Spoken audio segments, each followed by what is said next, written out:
This episode is about minutes 21 through 25 of The Rise of Skywalker with returning guest Alex Cunningham. Hello there, and welcome to Star Wars Music Minute, where we celebrate the music and sound of Star Wars 5 cinematic minutes at a time. I'm Chrysanthi Tan, you can call me Xanthi, and today is all about minutes 21 through 25 of Star Wars Episode 9, The Rise of Skywalker. In this excerpt of the film, Kylo Ren debuts his newly repaired mask when he meets with the Supreme Council of the First Order, and he tells them to crush any worlds that defy them. Meanwhile, our heroes make it to Pasaana, coincidentally in time for the Aki Aki Festival of the Ancestors, and we get our first bit of diegetic/source music in this film. And finally, Kylo and Rey have another tense and terse Force chat. Today's guest is Alex Cunningham. This is your third time, and we are breaking the pattern of you being assigned minutes 101 to 105 like you were the last two times. There's Hello, a part of my Alex. brain that cannot stand that, but nevertheless is happy to be here. And I commend you on getting all the way through Aki Aki Festival of the Ancestors without giving up and calling it Space Burning Man, or as I heard it the other day, Little Piggy Coachella. Oh my God. It's gonna be one of those things forever in my mind now. Oh no, now it will be for me too. That being said, Aki Aki Festival of the Ancestors is a pretty great Star Wars name for something. A very, very Star Wars-y set of minutes. I really do like the name of it because I hear it in C-3PO's voice. That's how I want to hear Aki Aki Festival of the Ancestors explained to me. We may be cutting ahead, but it's a real question as to who's the MVP of these 5 minutes, whether it's Daisy Ridley or Golden Tony. But Anthony Daniels really makes a run for the gold there. Yeah, I'm not going to disagree with you there, but it's cruel to make me pick between them. They're both really great in this set of minutes. But you know who was also great? John Williams and the music, the musical guest that we have in this set of minutes. Why don't we, as usual, just get like a cold start with listening to how these minutes begin? All right, we're going to start with a bang here.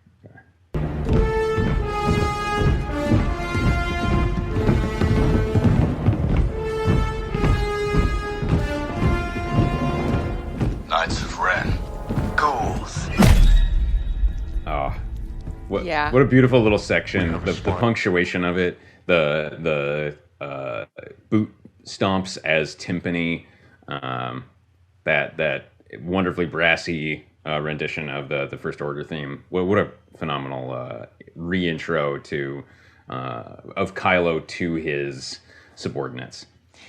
Yes, I'm glad that you mentioned the punctuation because that was, we'll get to, this is like the first bit of Stabby punctuation, and we're going to get another one later. And the theme that we're actually hearing is like the cold, just right, it's perfect how the minutes start because we got it starting like right at the beginning of the theme. It's not cut off or anything. And it's Kylo Ren's aggressive theme. Nope, not that. Sorry. And Kylo Ren has, a few different variations of his theme. And in this set of minutes, we get 2 different ones. So this is the first one that we get, which is the aggressive one. It's Kylo Ren being, I am a villain. Yes. And the punctuation that we hear, that little stab, is the sound of Bulio's head being slammed onto the boardroom table, as we see on screen here. Yes. No more me and Bulio down at the schoolyard. Poor Bulio. Poor Rip, one of Mark Hamill's greatest voice acting jobs. And the splat combined with, on this rewatch, I noticed that extra.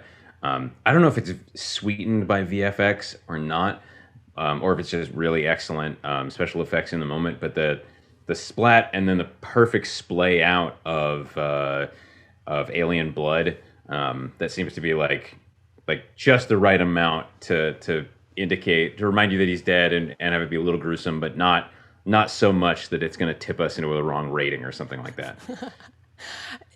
I actually feel like I could have stood a little bit more gore with the head, just a little bit, because the head divorced from the body does kind of look like just a puppet head. It's a little bit clean. It's a little bit clean, a little bit rubber to me. It's not something I was thinking about in the theater, but it's just something I was thinking about when I was watching these minutes, like over and over again, as happens. It's sometimes a good thing, sometimes a bad thing. But that splat, you can't beat it. I mean, it doesn't sound like a spine hitting a table. It sounds like a cartoony sound, but it's so beautifully, like, kind of funny, kind of dark. Great punctuation. So do you mean the splat with the sound design or the splat with the music? With the sound design. Okay. Just as you come to the end of that villain theme. Okay, let's hear that again. Ghouls. Oh. Yeah. It's a little wet. It's a little heavier sounding than it probably has any right to be. It's a real nice. It almost reminded me on the rewatch for these minutes of the, like, I guess 1940s and 50s sound effects for, like, someone getting punched in a movie. Totally. Yeah. Where it's way beyond what it would really sound like, but you kind of don't care because it's meant to jar you into the start of a tense scene. Yeah, agreed. The part that comes before that, which is when we hear Kylo Ren's theme, is it accompanies the Knights of Ren walking down the hall.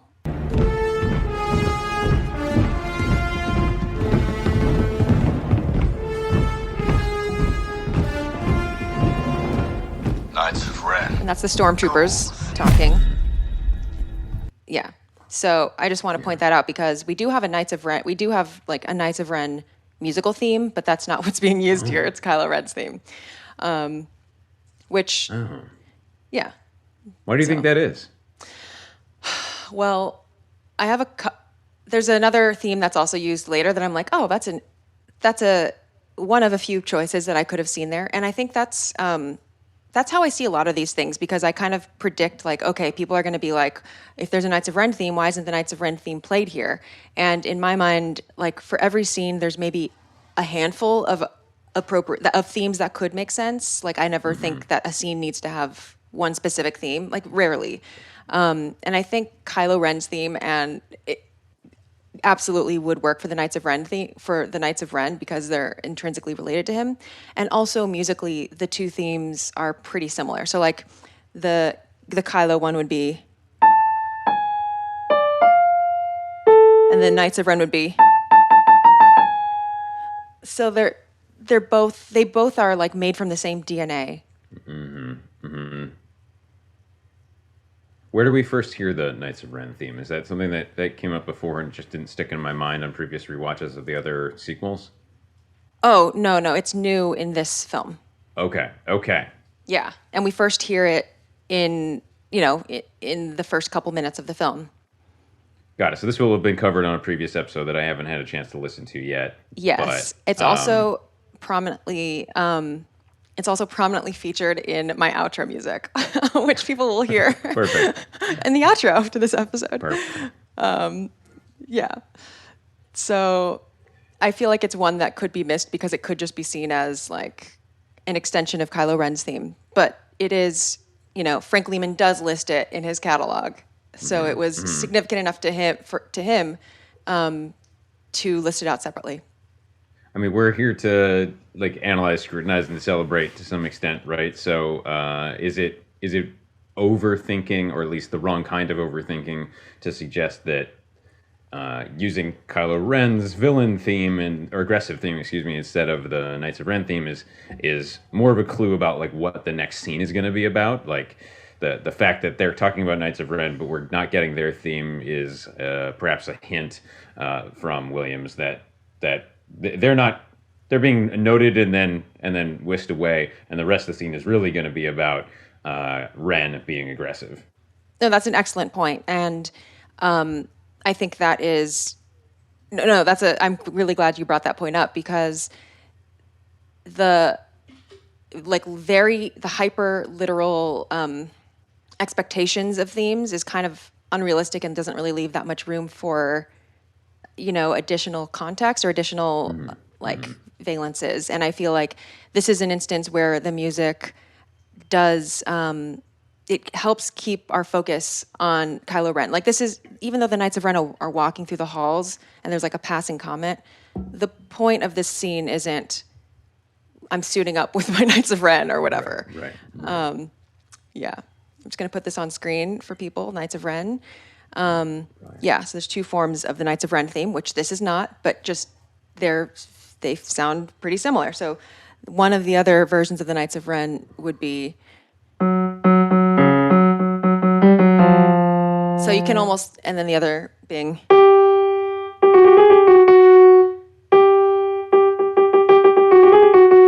So you can almost go, like, it has that half step at the beginning. It sounds, what is the word that Frank uses? He uses a great word. It's like... fulminating is a pretty exactly, great word. Fulminating. It's such a good, And I feel like a lot of Kylo's music feels fulminating, like, too. Yeah, Great I mean, word. If we're taking that in its most literal etymological sense, that like as though a storm is coming. Yeah. A storm I on also like exhale. that Lehman is calling them a posse, because I think from their perspective they are right. They are a posse, as though they were gathered by some lawman out in the West to pursue a villain. Certainly that's how they think of themselves.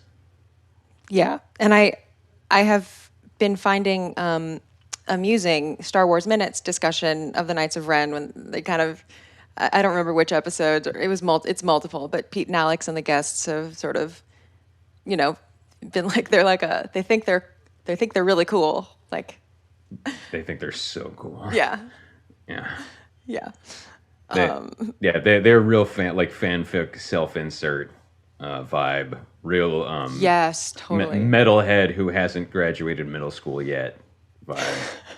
Middle school. Damn. Yeah, you didn't run around with scavenged axes when you were in middle school, did they? Right. They weren't allowed at my school, but maybe at a different school. Boo. Yeah. Missed opportunities. All right. Let's continue. We have a spy in our ranks who just sent a message to the Resistance. Whoever this traitor is won't stop us. So Emperor's theme. The First Order is about to become a true empire. Sounding I sense actually unease really uncharacteristically about my beautiful appearance, General on the Hux. English horn.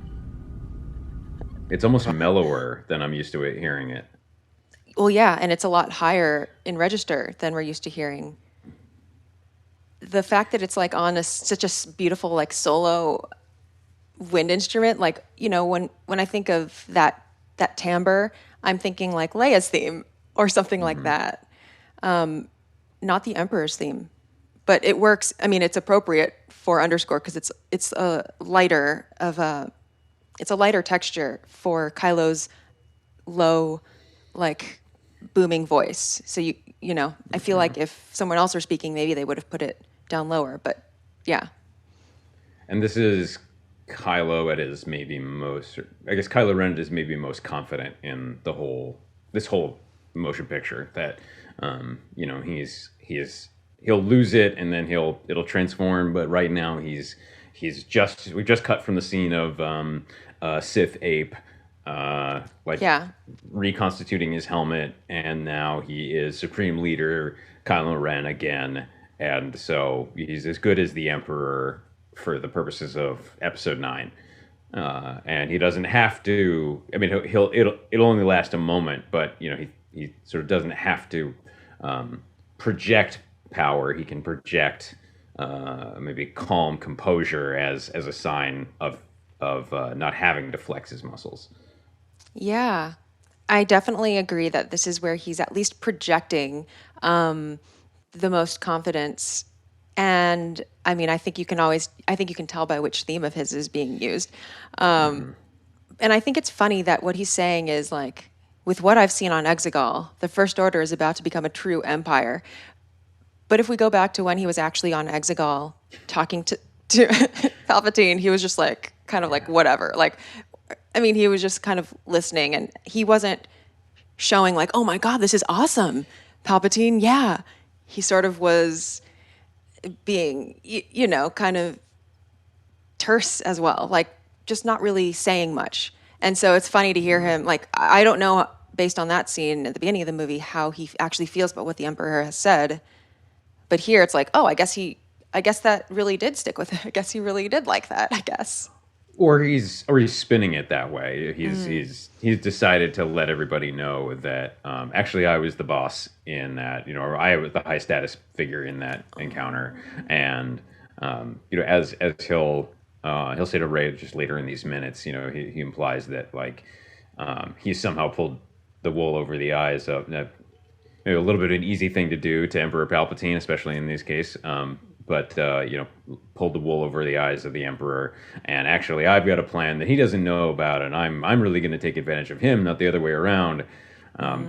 Which is still a very Kylo Ren thing to do, to come away from a situation, try and make it seem like he's cooler than he is. Yeah, no, I actually agree with what you're saying more than whatever I was saying. Yeah, that's a good point. Like, first, one interpretation is he could be playing both sides a little bit. Like, he could be telling the First Order. So he could be also like one of those people who, when they hear a bit of news, they like to be the one to spread it. They like to be the one to tell the next person and kind of feel like important. Yes. Yeah. And just twist it 5% in their favor, knowing that the next person will twist it 5% more, and then, yeah. Yeah, because he's not saying like, what I've seen on Exegol, don't worry, Palpatine has got our back. Like, we can trust Palpatine. He's gonna help us out. He's just kind of keeping that part. He's not really saying it out loud. He's just, I have the intel. As soon as he's called out on it by Chrome Dome in a little bit, he's going to show that he's in some ways just as insecure as he always has been. By Chrome Dome, you mean like? I mean the bald guy. Yeah, okay. In a little Quinn bit. Or whatever. Yes, Quinn. As soon as he's called out about it, even with Richard E. Grant's character, General Pryde, stepping in to try and support him, he still jumps straight to like tiger enhanced force choke. Yeah, and he kills him. We're getting into it. Yeah, well, it sure seems that way. Yeah, we're getting ahead. Okay, let's continue then. About the mask? No. Okay, let's listen to this part, and then we'll talk about the humor and how we feel about it. About the mask? I'm sorry, we have to go back. We have to hear the whole convo. Just necessary. I sense unease about my appearance, General Hux. About the mask? No, sir. Well done. I like it. Forgive me, sir, but these allies on Exegol, they sound like a cult. Conjurers and soothsayers. They've conjured legions of Star Destroyers. The Sith fleet will increase our resources 10,000... I should have stopped earlier, but okay. How do we feel about that? Well, I not to question your question, but I'm wondering something going into this, and I went back and forth. I listened a bunch of times prior to recording today, but it really sounds to me like they've clarified Kylo Ren's helmet voice just a little bit, maybe 20%, maybe just a skosh. But listening back to this and then listening back to some old sections from especially Force Awakens, there's just a little bit less like milk mouth, like a little less obvious like diaphragmatic energy on Driver's part. Like it just sounds that little bit calmer, that little bit clearer. And I was wondering if you're hearing the same thing here. Does he sound clearer to you? Do you mean as opposed to like in The Last Jedi? I guess Force Awakens, I think it really stood out. He's in his helmet so little in Last Jedi. I have a hard time getting a beat on it. But but in Force Awakens, I feel like Driver's performance being what it is, but then the sound design of Kylo Ren when he's speaking with his helmet on is just a little bit milky, a little bit. It's very forward, up in the gums, and there's a lot of like trying to force air through a restricted gateway at the front of his mouth, and here it's just a little bit more relaxed and a little bit clearer, and the like the wet to dry ratio is a little bit drier. Yeah. Yeah. That's how it sounds to me, but it could be totally subjective. I'm curious if it sounds does he sound any clearer to you here than in previous outings? I mean, now that you mention it, I feel like he probably does, but I also haven't watched or listened to The Force Awakens on good headphones either. So yeah, I can't say for sure, but I don't know. I could believe it because in The Force Awakens, I remember I did kind of feel like a bigger separation between Kylo and the mask, sort of like, oh, whoa, this is a mask voice happening. Yeah, I mean, if they actually did that, I would be curious, and it would make sense why they would do that. And I think I like how his voice sounds here. Well, listeners, go and for me, the reference point was the interrogation of Poe Dameron in Force Awakens, and then this scene. And I just watched those back and forth a couple times, and it really stood out to me.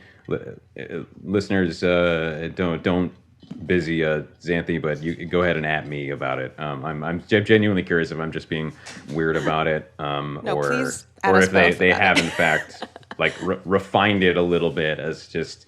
It is a rebuilt helmet. It is like a next level for the character. Like maybe he should be just that little bit more refined, that little bit calmer, that little bit more clear. Yeah, I mean, I guess the chimp added a little extra to his clarity. Why not rebuild and upgrade at the same time? Truly. Yeah. So now that so. I remember how I felt. I remember watching this part in the theater.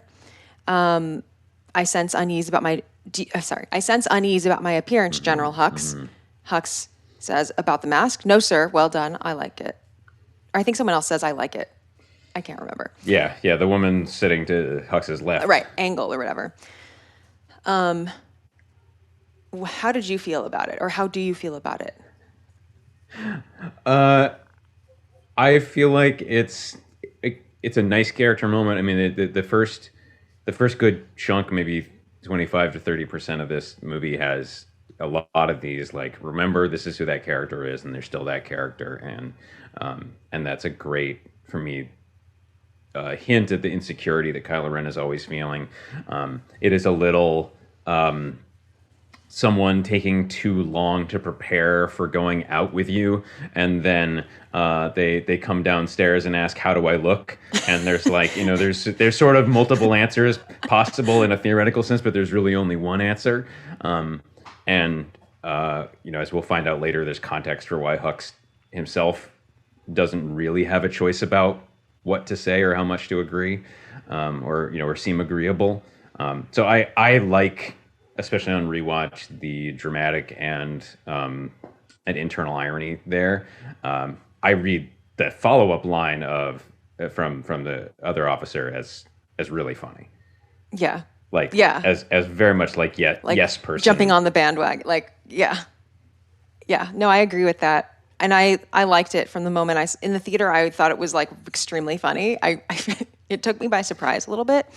And also, it called out, like, explicitly, like, reminding us, this is, his mask was repaired, and it's a thing that everyone would be aware of. Like, because I think without something like that, I would just be like, okay, he has a repaired mask, but not necessarily be thinking people in this boardroom are like, oh my gosh, what is this? He's back to the mask. It looks all like fused together. This is a little weird. So I like that he's like calling it out just for the audience's sake, for my sake, to remind me, like, yeah, he has his mask repaired, and it's probably a little weird for the people in front of him right now. And I guess the true power move would be to not comment on it at all, and then to make a meal out of whoever says the first thing. But instead, it's got a little bit of that, like, I watch a lot of stand-up specials, and especially like a stand-up comedian's first or second stand-up special. One of the things they will do is say, like, okay, my first joke is my like best joke, and then my second joke is, all right, I know what I look like. I look like a blank, and then they make some jokes at their own expense of their appearance to like get it out of the way, especially if they're not a cis-looking white dude, able-bodied white dude in a shirt and jeans. And it's like I'm gonna get it out of the way so that no one else can, but the comedians don't do that on their fourth or fifth special because they know that actually shows you're less secure than the other way around. Like if Ali Wong does it in her fourth special and it's because she's pregnant this time, different story, because that's going to be the thrust of it. But yeah, he's showing his cards a little too early. But again, that's what Kylo Ren would do. I like it. Yeah, no, Kylo always has insecurity very close to the surface. Ready to peek out like a little blade of grass peeking out through the hole in the cement in front of my apartment building. Like, oh, there's a little bit of grass sticking out of the sidewalk. Okay. That's Kylo Ren's insecurity. And I agree. The way that Hux answers, especially the way that Angle jumps on, is pretty funny because it's so dry. It's so dry. Yeah, so dry. And it's a chance for if we're getting really subtextual, it's a chance for one of these Imperial officers who have always represented this kind of Nazi-ish authoritarianism to make sure that they get the last word and not a woman of color. Yes. And then moving on quickly from that, Quinn has the audacity to speak up. Forgive me, sir, but these allies on Exegol, they sound like a cult, conjurers and soothsayers. Now, General Pryde jumps in. This is him. I'm putting him on screen. General Pryde jumps in really quickly. You can just leave that over. That's almost a nice one-to-one. And I know. There's a lot of people I know that would. You're General Pryde, and I'm Quinn, Demarc Quinn. I'm not going to last much longer, unfortunately. But General Pryde jumps in with, let's hear. Conjurers and soothsayers. They've conjured legions of Star Destroyers. The Sith fleet will increase our resources 10,000-fold.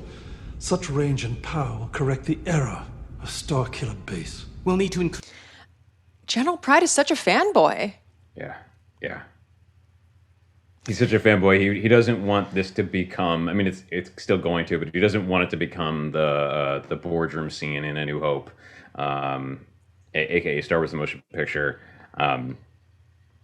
where someone challenges the validity of this, his sad devotion to this ancient religion or something like that. He's trying to jump in and ride those coattails. Yeah, and it'll kind of work for him. It still won't stop what's coming for what is Baldy's name? Quinn. Thank you. So I thought General Pryde was Christopher Walken. Oh no! Oh no! Poor Richard E. Grant. Just because. What else is Richard E. Grant in? Oh, he's he's one of these guys who does a lot of stuff on screen, having earned his stripes in theater in England. I'm sure we could pull up IMDb's to get some of his more notable stuff. But he really goes the extra mile. He really he chews this up again the same way that, given how much of this is a flashback to that boardroom scene in episode 4. Mm-hmm. He really dives deep into it and just says all right, this may as well be Shakespeare. I'm gonna go whole hog with my enthusiasm with this space nonsense, and he gives it so much energy and respect in a character that is also a suck up. Agreed. I mean, he's fantastic in this role, and I think so funny because he's like a Palpatine fanboy specifically. Like he's just so like he's not he defends this cult religion or whatever, despite not being part of it, which I think is really funny because I think I'm more used to people, at least in the original trilogy, like being all for the Empire and whatever, but kind of just being like, I don't know about that Force Sith whatever stuff. They can whatever. I'm not here for that. But General Pryde's like all in. He's like, you know, and we'll see later in the film too. He continues to like be a fan of the Sith and stuff like that. It's so funny. He's fervent. That fervent energy. I did just second screen this for a second. I was trying to think. First of all, apologies. He's an African actor. He's from Swaziland, and later moved to England. So I apologize, Richard E. Grant stands out there for getting his nationality wrong. But I was thinking most recently seeing him in the Loki show on Disney Plus, and he similarly he'll just give you 110%. He cannot. He's not doing a subtle Dame Judi Dench kind of acting style. He is going to go whole hog. Maybe Walken-esque in that way. But yeah, for all the people that I'm sure in your life have told you that to go see that Loki show, for how bonkers it is, Richard E. Grant's a standout reason to go check that out. Have you seen Severance? Yes. Okay. Not Richard E. Grant, Christopher Walken. Yeah. Okay. Got it. If you just watch Severance and then you watch this, I could totally see that straight line there. Because Christopher Walken in that is so excellent and different than you would expect. A bit of a toady, and like that. There's a little bit of office drone, but trying his best. Thing happening there, and a little too. bit fervent in an attempt to convince himself that everything's okay. Yes. Yeah, great show. Anyway, there's can I ask a question or ask for some help with something with this scene? Yeah. I spent way too much time thinking about why this is the only time I can think of, and maybe there's other stuff out there, where all the Imperial officers in a big scene like this are using a classical, RP adjacent English accent. We don't have any of the mixed in American or even just less mild or closer to neutral English accent. Sort of everyone is working on their upper class or hinting at upper class English accents. And I was trying to figure out, does that mean something? Am I way overreading it? And then what do they do? So that jumped out so much to me. We go from, Ren is the only person in the scene speaking with an American accent, or we have sort of this like European, North American dichotomy. What do the dubs in other languages do for this? And so I watched the other dubs, at least in some of the languages, on Disney Plus, and it did not help at all. I watched the Spanish. Well, I was going to ask, are you super aware of the distinct accents in other languages? I'm certainly not to the level that I am in English, but like enough to know the difference, and just to make sure, I listened to the North American Spanish, or Latin American Spanish, and Spain Spanish, or European Spanish, and then similarly there's one for French. There's like Canadian North American French dub on Disney Plus, and also the maybe global or European French dub. Going on the assumption that it would be something like it is in this scene as an American listener or viewer, where we have the one sort of North American voice or vocal style, and then this European vocal style, and it did not help at all because that distinction is not made in either French or Spanish. In the Spanish versions, for example, like Kylo Ren speaks in the sort of global or European Spanish dub, he speaks with a vaguely Castilian, that is to say, like European Spanish accent. He does not he does not use then the North American voice, or even I don't think the same voice actor as in the Latin American dub. So I was wondering what I was missing by not, like, if they're not doing that, are they doing something else to the voices? Do they just not care about it because Americans care more about this than other audiences or something like that? I don't know. That's such a good. I'm so curious about this too now. Maybe you have like native speakers in your audience who can, listen to the Spanish or the French or the German or any of the other dubs that are on Disney Plus and point it out. I'd be really fascinated to know. Yes, listeners, if anyone speaks another language natively or super fluently, please do us a favor and check out that dubbed version. And yeah, I am curious because there's multiple levels, right? There's like the obvious regional dialect differences, or the obvious ones, like between like the American and British, and then within British, like you said, there's layers of like the received pronunciation, the very high class pronunciation, which everyone here is erring toward, and then there's many other shades of British pronunciation that we normally hear. That you're saying you normally hear a mix of in Imperial spaces. You hear like a little bit of a mix, and you definitely have American accented Imperial officers in the Ridge Tridge. But like we know it's not an accident because they've hired Richard E. Grant, and Richard E. Grant can do a bunch of different accents. And they've got Donald Gleason, and he's Irish and is using a put upon accent for this. So like choices were made, and I'm just curious what went into those choices. I guess I'm stealing from myself for the questionnaire that theoretically might come at the end of this episode, but I'm really curious what went into the choices for other languages. What things do native speakers of other languages get to hear in that? What bits of characterization get to be folded in by the choices for those dubs? That's so interesting. I'm gonna listen to the Greek version after this, though I don't feel like I will hear much.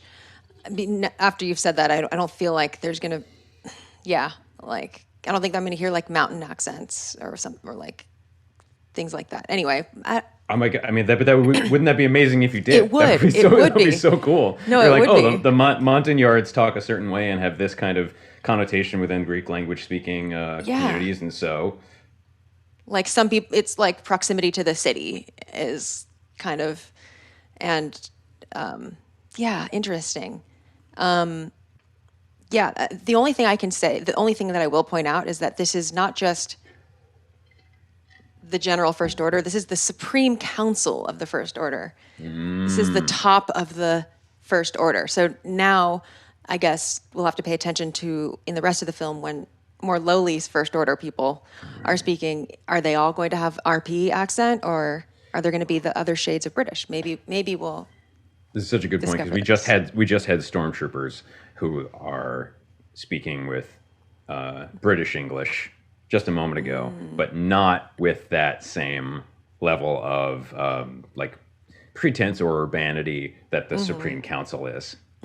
So maybe there is something there. Again, like I want to assume that there has been thoughtful choice put into these decisions. Me too. And that's why the stormtroopers who I tried to look it up. These may or may not be Harry Styles and Ed Sheeran doing these voices. There are so many stormtrooper cameos in this movie, as I'm sure you'll get to as you go on the season.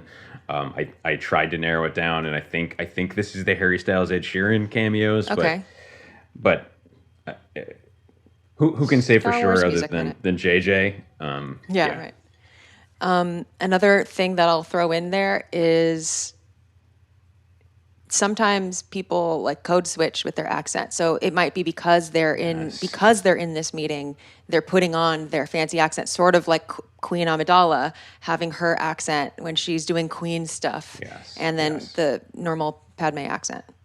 Or even the retcon of like that's why Leia's accent switches around in Star Wars: A Motion Picture because the scenes because 19-year-old Carrie Fisher was like so appreciated working with Tarkin's actor whose name escapes me weirdly right now. like, yeah, really, she was just so enamored of getting the chance to work with this amazing, generous actor who talked all fancy. Peter Cushing. Peter Cushing, thank you. But it's been retconned to say like, oh no, she's putting on the diplomatic accent because she has to stand up to this fancy man. Yeah. Yeah. For those who haven't read the Queen's trilogy books, Padme's accent is also explained in those. In actually a way that I really like. Yeah. But anyway. What accent is it? Is it Coruscanti or something like that? It's actually an accent that it's neither. It's not like a specifically placed accent. It's an accent that all the handmaidens agreed upon and honed so that they could all do together. It's the Queen's accent that they all imitate. Yeah. Like they practice it together and stuff. Yeah. Yeah. That's 1,000 times better. Yeah, it's great. And also, I'll say Amidala's accent in the Phantom Menace is super confusing. It's like kind of all over the place, and so that it's mentioned in the book. I mean, it's more than mentioned; it's delved into. Okay, let's continue listening. Okay. Increase recruitments. Harvest more of a galaxy's young. This fleet, what is it, a gift? What is he asking for in return? Queen, you're gonna wreck it. Prepare to crush any worlds that defy us. My knights and I are going hunting for the scavenger. I love how Kylo. Well, first of all, Kylo is so like sensitive that he just immediately has to. And according to Wikipedia, he does perish. Yeah, it says. Unconvinced, Quinn questions the fleet being a gift and what Palpatine might demand in return. In response, Ren brutally chokes the general to death through the Force and lifts his body to the ceiling without even looking at him. Classic Kylo. Yeah. Pretty rough. I love the sound design there so much. Yes, me too. Do you know what big cat sound that is? I don't. It's some kind of cat roar. It sounds more like a tiger to me than anything. But I love that use of the roar in there. That's a good question. I'll have to look that up. I mean, information on the sequel trilogy sound design is not as like look upable as the original trilogy, of course. Yeah. Maybe a later guest can illuminate it. Yeah, that would be great. And then here we have. Going back to the punctuation, we have this moment is also punctuated by the orchestra. So yeah, it's like and then of course he has to just after he does displays his power, he's like I'm gonna go hunting. So Kylo is really in charge. He's on top of his shit here. Clearly, everyone. Yeah. He's definitely not. He's definitely not like. Taking his ball and going home as soon as he finally got like 1 point up. No, not at all. He's definitely not doing that. Yeah. Okay. Also, I'm going hunting. It sounds like such a macho performative way to say it too. I mean, he's still like we know he's a legitimate badass, and that the Knights of Ren are legitimate badasses in some ways, but he's still got to frame it that way. Right. Like we know that he is hunting for Rey. Like we do know that he is on this mission, but he has to tell them like I'm hunting for the scavenger. We'll be hunting for the scavenger, everyone. Yeah. Don't worry. Yeah.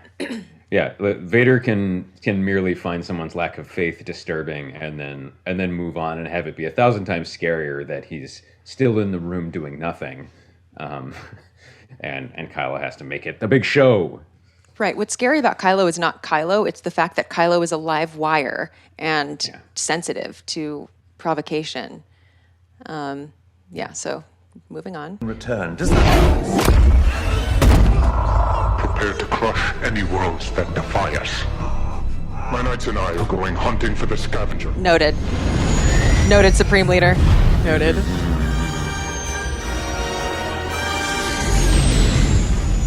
Great. Sure what is that like? What is that musical sting there? That bum bum bum bum bum. I know what you're talking about. First of all, no.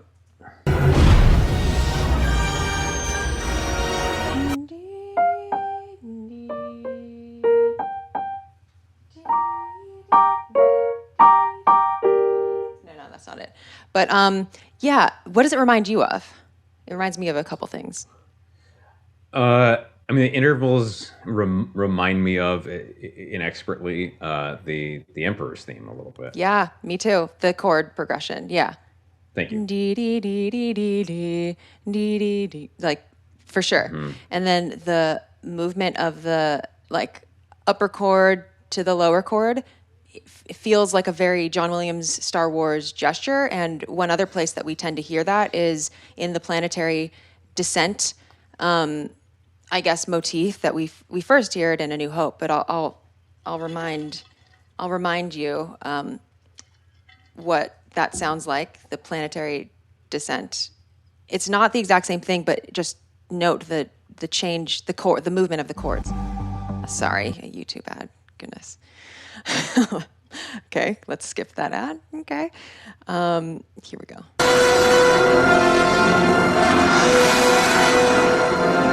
Yup.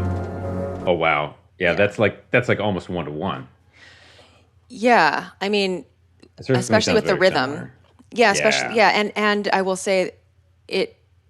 Yeah, I would like I wrote it in my notes as that, or at least I wrote chords reminiscent of the Planetary descent figure, and since it is associated with like landing on planets, and this happens to correspond with landing on Pasaana. I'm willing to slot it into that category. Personally. Now, Pasaana is it's that desert planet where the Death Star got tried out in Rogue One, right? Is it?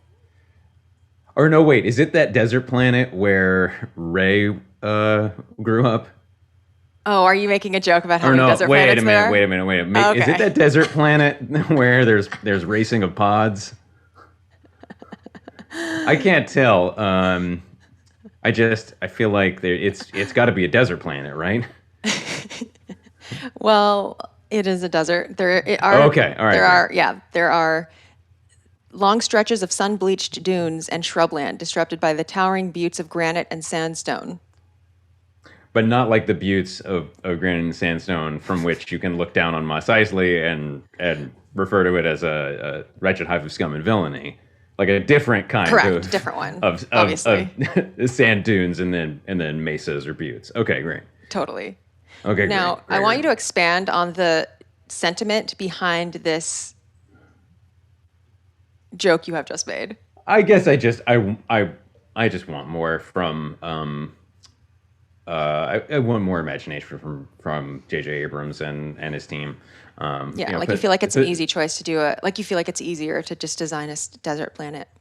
It sure seems like it. There was some interview with Oscar Isaac about how he went to the same place in Jordan like every 6 months for like 2 weeks because he filmed this and then he filmed Moon Knight and then he filmed Dune Part 1 and as exhausting or maybe compelling as that might be for an actor, I feel like this is the infinite imagination of the Star Wars galaxy, or nearly infinite possibilities and worlds. And even if it's desert, but the Aki Aki Festival is for the once every 42 years that it rains or something like that, and so we just get a different weather effect. Give us a little more. The smoke fireworks are going to be very cool, but you could have had those in other places too. Mm-hmm. Okay. Yeah, I see where you're coming from. It didn't stick out to me, but now that you mention that side of it, I do. Yeah, I don't disagree with you, is what I'm saying. Like narratively, it doesn't. The plurality, the amount of desert planets we go to hasn't really struck me ever since Jakku. After Jakku, I was like, okay, there's just a lot of desert planets, I guess. Like, I think that was the first one where I was like, are we on Tatooine? Like, I remember being like, are we on Tatooine? And then being like, no, there's a lot of them. And then in Rogue One, when we saw like all these different planets, they're just like, okay, tons of planets. Like, I'm just going to expand. I'm just not going to care about planets. There can be more than one of each kind of planet. Whatever, it's fine. Yeah, but yeah, it is convenient to go to the same place where they film everything, I guess, for sure. They make a real meal out of it later by actually using quicksand and stuff, and like they take full advantage of it in time. But yeah, I can't forget that initial shock that there was another image of Millennium Falcon flying down to, with the split second that it's on screen, a planet that could be every other desert planet. Yeah. With another one of these, however charming they are, but insert shot of a funny looking animal watching. Yes. Watching the scene. And in this case, it's these, they look like big-eared mice. Yeah. Oh, incredibly adorable little creatures. Yeah. And I love that they're that is there. definitely a thing. It is a very Star Wars shot. It's like poetry. It rhymes. Yeah. A question. This is, do you suspect that you would prefer, would you prefer an actual location of a desert, or would you prefer a different terrain, but it's the volume? Oh, wow. That's an interesting question because, yeah, you're right. Navarro is also almost another desert planet. You're talking about from Obi-Wan? I was thinking Navarro from Mando show. From Mando, yeah. That's a good question. It feels like a waste if you have the big budget for your final episode of the Star Wars saga. It feels like a waste not to go do some wonderful location somewhere. Yeah. So if it were easier to do a forest in the volume, you think you would still prefer, at the end of the day, on location but desert, if it could be on location. I feel like a lot of the folks on everyone non-technical, so to speak, on set probably would too. And it's a hassle for everybody else. No question. I'm currently reading a book recommended by a past guest of yours about the making of Empire Strikes Back, and was that Dan's recommendation? I believe so. Yeah. And the logistics of shooting on the glaciers in Norway. They sound insane, but part of the reason we go to the movies is for that audacity to show up, to see people take these real risks on the mountains of Octo. Yeah. Yes. Yeah. Oh, that makes me appreciate Octo so much. I really loved that location. It's wild how that is one of the most challenging places they've ever filmed. Was like just I know an island, near to an easy to get to country, but the specific nature of that terrain, as opposed to that same place in Jordan where Marvel's going to shoot Moon Knight a few months later, and where Warner Brothers is going to shoot Dune a few months after that. Yeah. The context in which movies are made does change like our perception of what's happening. And I feel like one of the unfortunate, or I guess the time in which we watch things, or at least for me, it imprints on me. So it kind of immunizes me a little bit against the future if people watch this 10 years from now and they're like, oh, it's just that same place from Moon Knight and whatever. It's too late for them to take it on its own terms. And so I'm glad that I saw this before I knew too much. Yeah. You could say that about a lot of Rise of Skywalker, unfortunately. Yes, actually. I mean, because as people, I don't know if I've mentioned it on this show by now, but I do like this movie, and I mentioned this on Star Wars Minutes podcast when I was a guest on their season.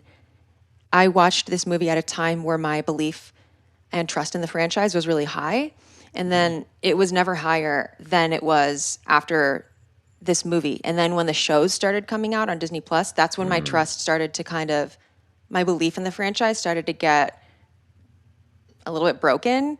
And I think I would go into it a little more cynically now, perhaps. But at the time, I was willing to meet Star Wars halfway. I was willing to give a lot more of myself, I guess, to it, and all subconsciously, like not on purpose. Just like I liked every movie that came out, Star Wars wise.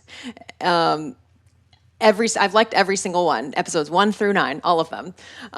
So my trust was extremely high, and yeah. So with like Obi-Wan Kenobi, could you feel that was not a return to filming in Tunisia?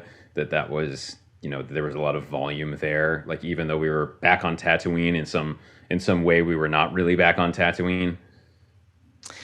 Yeah, the voluminous of the Obi-Wan Kenobi Shobi didn't actually register to me because, everyone registers different things. For me, the music stood out a lot more. For other people, the volume really stood out. And so combining our forces, now we're all seeing like different issues that different people had. For me, one of the hugest problems with Obi-Wan was the music. And the music was not okay to me, in my opinion. Like the music was a disaster, in my opinion. And that was like really hard pill to swallow. But by the time we got to Kenobi, my belief in the franchise already had been suffering since Mando, since The Bad Batch, since Boba Fett. Like it was already like, okay, I don't necessarily expect these shows to be the standard that I felt 1 through 9 were. Mm-hmm. Yeah. So, anyway. I can feel that. Yeah. Okay. Moving on. Yeah. Sorry. Trying not to talk about the abject heartbreak I felt watching this movie. You can. Especially not when there's cool stuff to talk about with Space Burning Man. Okay. Well, let's get into Space Burning Man, and as you can share your feelings. It's a safe space, Alex. Right. But okay. Here we go.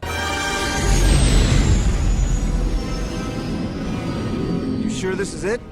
These are the exact coordinates that Master Luke left behind. All right.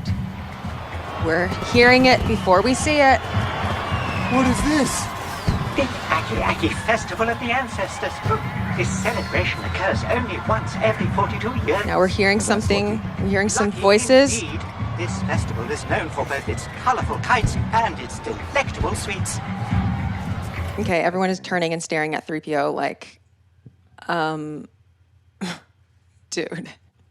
God damn it. Come Tony. on. And then his little, I imagine at this point in the scene, it's not him in the suit, although maybe he's just that hardcore, but the little awkward turn because as though they're all looking at something behind him because of course C-3PO could never believe that he was being awkward is just it's so wonderful. The delivery is so perfect. The it's beyond just like reading copy off of a sales brochure. He seems genuinely thrilled to get everyone to like be hype man for Space Burning Man and get everybody really excited about it. And that's why I love Space Burning Man because like I like when 3PO is like excited about like he's like a nerd that's like on a different wavelength than other people and like everyone's like we have a mission we have to stay on track here and he's just like oh my gosh we made it to the Aki Aki Festival you guys. He is always with moments like this he is always someone who has like studied something and read up on something for ages and never found a way to work it into conversation and then suddenly sees this moment. Yeah. And is right there. And the beauty of the filmmaking or in this moment is also that like you kind of want everyone to suddenly be on his side, but it's a lot funnier if they're all exasperated. Yeah. Or they're at least surprised to see him like acting this way. Like, yeah. Like you're not expressing worry about, you're not expressing concern. You're just excited about something. Yeah. And I think just the way that it's colorful kites and delectable sweets. Oh my For him God. to get excited about a thing that that it seems like he can't even experience. Like, I mean, I don't think he can know that they're delectable, but he's still so thrilled to share that. Yeah. Yeah. He's thrilled by the information. Yeah. He doesn't say it has colorful kites and delectable sweets. He says it's known for these things. He's sharing the info. Now, he bought a pair of bowling shoes 6 months ago and like he was hoping someone would invite him bowling, and finally someone has said, "Let's go bowling," and he's got the shoes already polished and ready to go. Yeah, to lend to the other person. Yes, to lend to the other person. So here we are hearing our first piece of source music in the film. And just a reminder, source music is diegetic music coming from a source on screen. And this is written and performed by Lin-Manuel Miranda and J.J. Abrams under the name Shag F. Kava. They also wrote Jabba Flow, which is in The Force Awakens, in Maz Kanata's castle. Do you want to say anything about that, or should I just keep playing it so we can hear it when it comes louder? I had lots of questions about it. I wasn't sure if this was him getting Abrams getting Lin-Manuel Miranda back into the fold. That makes perfect sense. It seems I guess knowing that makes it a little less impressive, because it isn't that much of a thing, like I feel like Jabba Flow has some complexity, and this essentially is like it reminded me a lot of like background music from a video game or something like that, where like it needs to be able to play on a 10-second loop and not be too interesting or too annoying to detract from the scene. And there's a lot of NPC energy from these background actors. A lot of like, little polygonal video game characters like walking over and talking to each other in some nonsense. That if you focus in on it, it raises all kinds of questions or seems inconsistent. But you're not meant to focus on it. It's meant to just imply that there is stuff going on. Okay, I agree with you, and also let me push back slightly. So first of all, you're not wrong that like Jabba Flow is a song. There's lyrics. It's like more like a jukebox song. I mean, it is performed live, but like it's a song. This is it's just an F5 chord, basically. Like, we'll hear it get up. It's a loop, like you said. Like, I think it maybe goes like, perhaps, but it's just this. And, just to clarify, but when I say F5, I mean, like, it's the first 1 and 5. And it being not, I didn't say F major or F minor, and that's because there is no third, and you need the third of a triad in order to define whether it is major or minor. So if you leave the third out, so like this is the first, this is the fifth. If I added a third, you could do a minor third, or you could do a major third. But without a third, it's just neutral. So that's what this is. It's neutral, and which is not uncommon for certain types of music. I don't know that this culture is specifically, like, sometimes you can say, oh, this culture, they're trying to be kind of French, or they're trying to be kind of like something. I'm not sure what this is. It doesn't matter, but it's it's its own whatever indigenous culture perhaps. It's more of like a modal movement. That was a question I had actually, though, was like, do you think it's trying to sound like world music-y, or I think it is, or folk-y or something like that? I think it is. Okay. And I think because it is diegetic and not in the and because it is something like that the crowd is performing together and not like an artist performing it at Maz Kanata's castle or something, because it is a crowd that is singing it together, it does make more sense that it would be like more of a simple loop, because they're also dancing to it. It's more like a vibe song tune, where I feel you get the sense that it could go on forever until the drummers are just like, all right, let's switch to something else or something. And this is like, when I'm at Greek folk dance festivals, this is how people are like dancing in the lobby at 3 a.m. and like the band just keeps playing. It's like you're just playing the same loop. You're doing the same dance steps. You're just like, I want this, the Kalamati is going to last 10 minutes. And then it's like, the next thing is like, until people are like, all right, let's just change the song or whatever. Let's just see how long. So that actually does make sense to me in this context, where it is like, you can join it at any time. You can like take a bathroom break, you come back and go. So it's full like Space Burning Man. This is the drum circle at Space Burning Man. Yes. And like randos are coming and going, and people are taking breaks to like smoke up or whatever, or grab a delectable sweet. Grab a delectable sweet, or fly a colorful kite, and then they're coming back and they're picking up someone's djembe, or humming into a space didgeridoo or whatever, and they'll get back to it. Yes, and you get the sense that people can bring their own instrument to join in, and whatever, like their own drum or their own voice. And also, let's see, I'll put more, like, you just, they're vibing. They're doing their thing. I'm not sure if I saw musicians on screen, but I'm not sure that I didn't either, because it's so chaotic. Yeah. So if anyone feels like they saw a musician on screen, do screenshot that and let me know. But yeah, it is reminiscent, of course, of the scene in Andor on Aldhani, with everyone doing that. Wait, have you finished Andor? Okay, yeah. It is reminiscent of the celebration of the event that happens on Aldhani as well.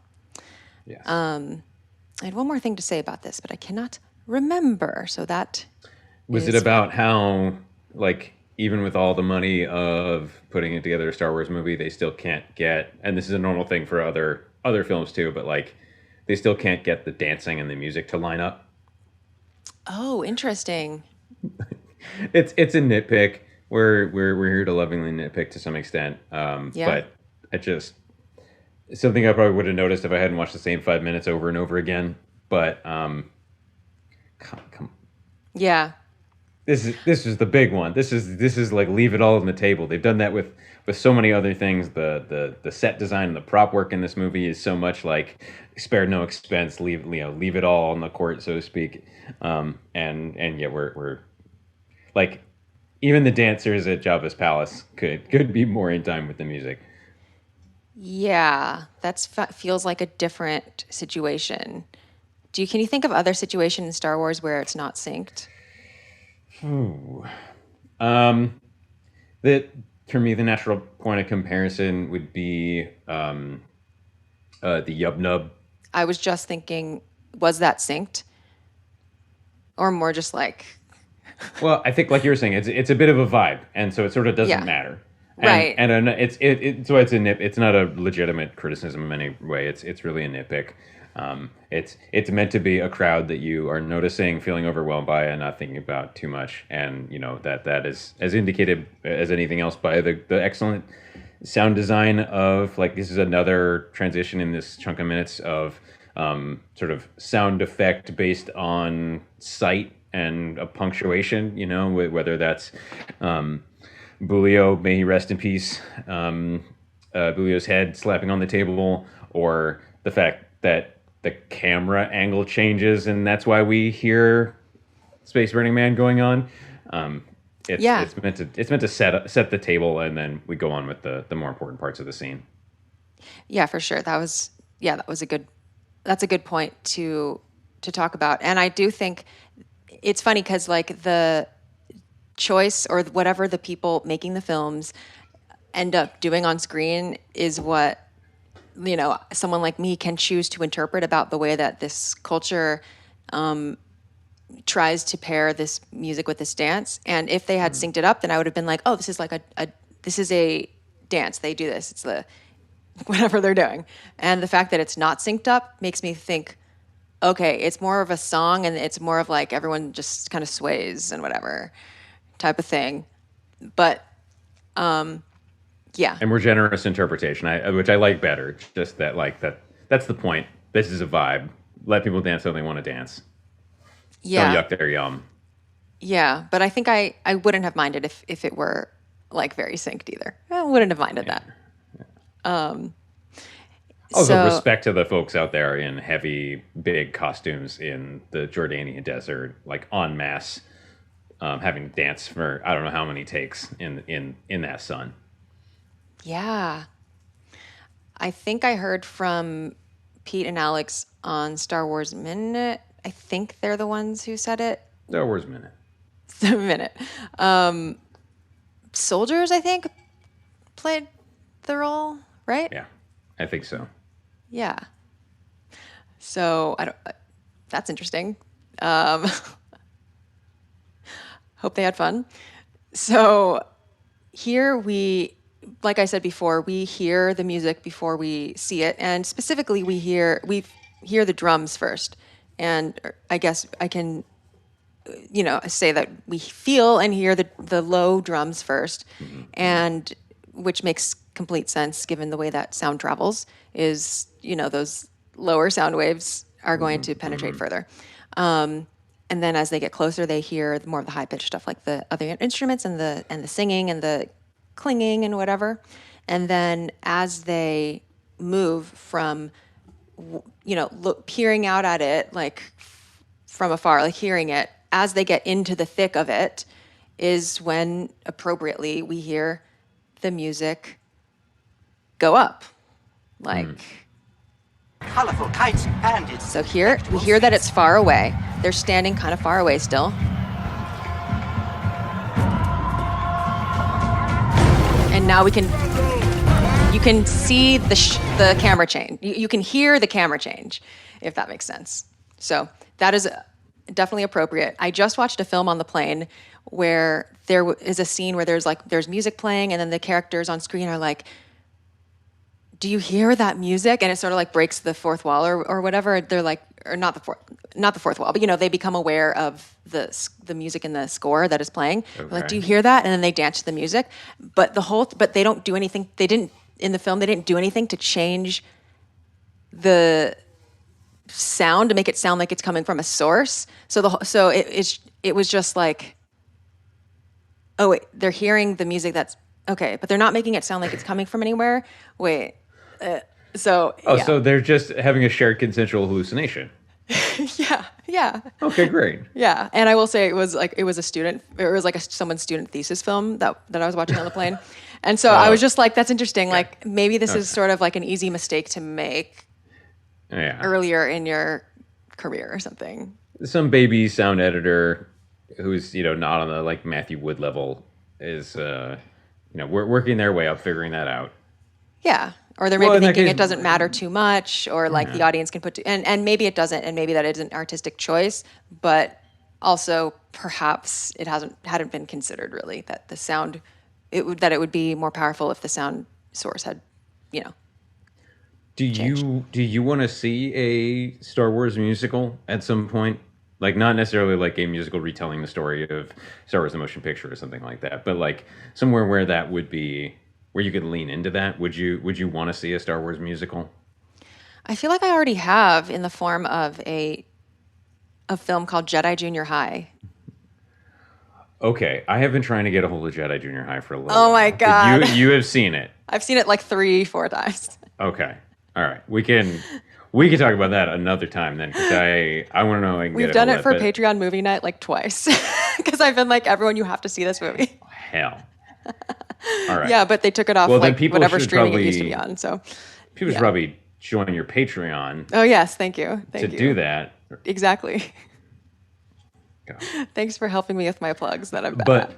But like in universe, I mean, because what you're describing to me works if it's a musical, even if it's a somewhat self-aware musical, like I've adored the Apple show Schmigadoon. Which is a bit of a send-up of a musical and also a musical TV show itself, but even in non-self-aware musicals, like that works if the characters are just getting caught up in it, and then the sound design will go through it. And I think like with enough sincerity, I would love to see that tone of Star Wars tried, probably as a Disney Plus property rather than a full theatrical release. But like, oh, I see. So you're not talking about a diegetic musical, like the diegetic opera. No. Although I sure want to hear the story of Darth Plagueis the Wise while watching people like dance in the sky. But I mean, like a Star Wars, like someone taking one of the Visions episodes or something like that and doing a musical. I would love that. I want this in a Visions. That's where I want to see it first. Animated. And this is where you're officially announcing your candidacy to write and perform for such a Visions episode? I would love to do a Visions short somehow, be involved in it somehow. I have 3 ideas. All right. Okay, I already have 3 ideas. Great.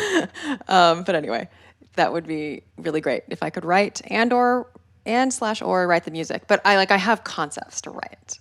But anyway, not that that's ever going to happen. It's just, something that I like to think about. Okay, so back to the musical idea. I just want to say Jedi Junior High goes under a different name now for those who want to watch it. It's an excellent music. Like, you think it's Waiting for Guffman or something, and then you realize, no, it's completely sincere. It's not a mockumentary, it's a documentary. Right. And that just makes it all the better because it's so full of pathos. It's like so funny and cute and just like, oh my gosh, these middle school theater kids. And they're doing The Empire Strikes Back, the musical in it. So, okay, so it's top tier. Yeah, I know, Alex, I know you want it. I know. Yeah. Yeah. Plug it into my veins right now, please. Yeah. So I wouldn't mind more like diegetic performances in Star Wars. I know you were talking about, more of a narrative framing, but like I would like to see more diegetic performances in Star Wars that feel like they are actually live, like the one in Andor with the marching band playing. Like this Pasaana thing is fine because it's just like loopy and you're like, okay, it's like a group thing. But like sometimes when a thing is happening on screen and a performer, it like sounds a little too perfect. Obviously they recorded it in advance and then they're like lip syncing and whatever, obviously. But I would like ones that sound more like genuinely live. That's what I would like. Mm-hmm. Yeah, with mistakes and everything. Yeah. So... Okay. And they do a really nice job with the sound design there with the little puppet theater scene that's about to come up. Yeah. Yeah. Okay. Where like the sound design of that little moment, I know that's maybe a moment slightly ahead of where we are, but that's integrated so beautifully and carefully from a sound design perspective. Where there's the background going on, there's the kids laughing, like we can get Rey's confusion, but also like happy amusement at the same time. Like she clearly doesn't understand. We're getting that somewhat from the sound editing, jumping from like one noise to another as her concentration moves around the scene. Yeah, so it's possible. Let's hear that transition. Oh yeah, the one other thing I was going to say about this. It's known for both its colourful kites and its delectable sweets.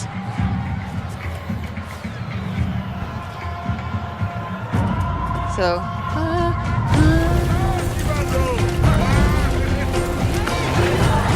So they're going Lido, and then we have people going it reminds me. There's like I don't know what the name of the song is, but there's like I think it's like an '80s song or something where they're like jump, jump, jump. Do you know what I'm talking about? I mean, there's a Van Halen song, Jump. No, but it specifically is like on the offbeats. It's like jump, jump, jump, jump. Oh wow! If anyone knows what that song is. It's a very famous song, I think. Like it's, like they often will play it at, not often, but like it'll be like in clubs, like on 90s night or like, or did I say 80s? I'm not exactly sure, but this could be the crisscross song Jump. Maybe. This could be any number. Okay. Okay, more of it's crystallizing. There's like kind of a squealy, synthy, kind of annoying sounding. It's like, jump, jump, jump. It's kind of this. It's basically this. This is it kind of a like cover of that jump song. Brown. Yeah. Okay. Okay. Anyway, I'm sure someone knows what I'm talking about. Delectable. Okay, so let's continue listening so we can hear that transition.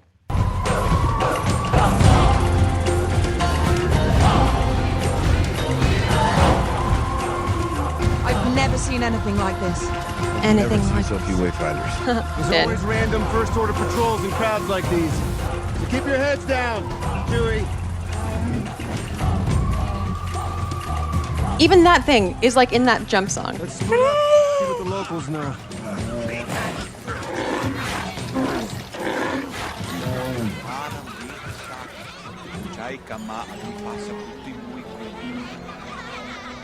Yeah. Yeah. So there's that transition. in which it's so lovely. It's such another. It feels like another reference to Ewok Village times, like the with the kids and stuff. the yub nub of it all, the puppet performance, or performance to the kids of it all. Yeah. The transition it's pretty good. It's like the laughter kind of does carry the transition. The diegetic music fades out and is taken over by score. So it goes, which I think illustrates Rey's change of focus from external to internal. She's experiencing the colorful guides and delectable sweets, like, I've never seen anything like this. And then when she sees the children and the storyteller, she turns inward, and the music makes that happen. The music makes that crystallize. Like, imagine if the jump, jump. Okay, that's not the lyrics, but now it is.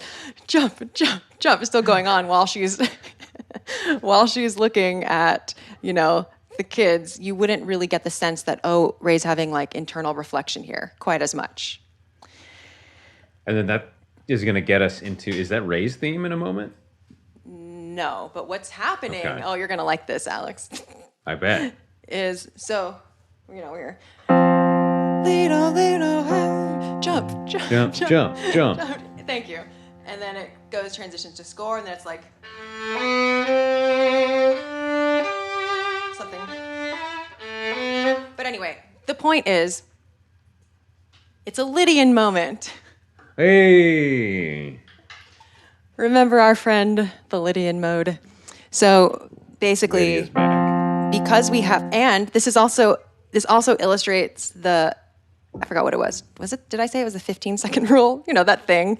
Yes. I can't remember how many seconds it was. Oh, the 15-second rule, that's right.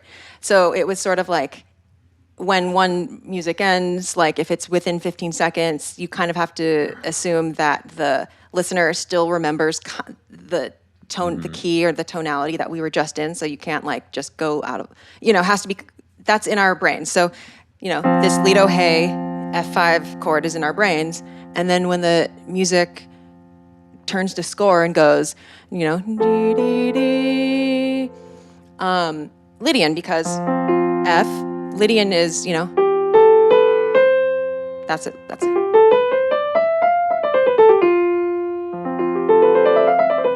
And it's a raised fourth instead of,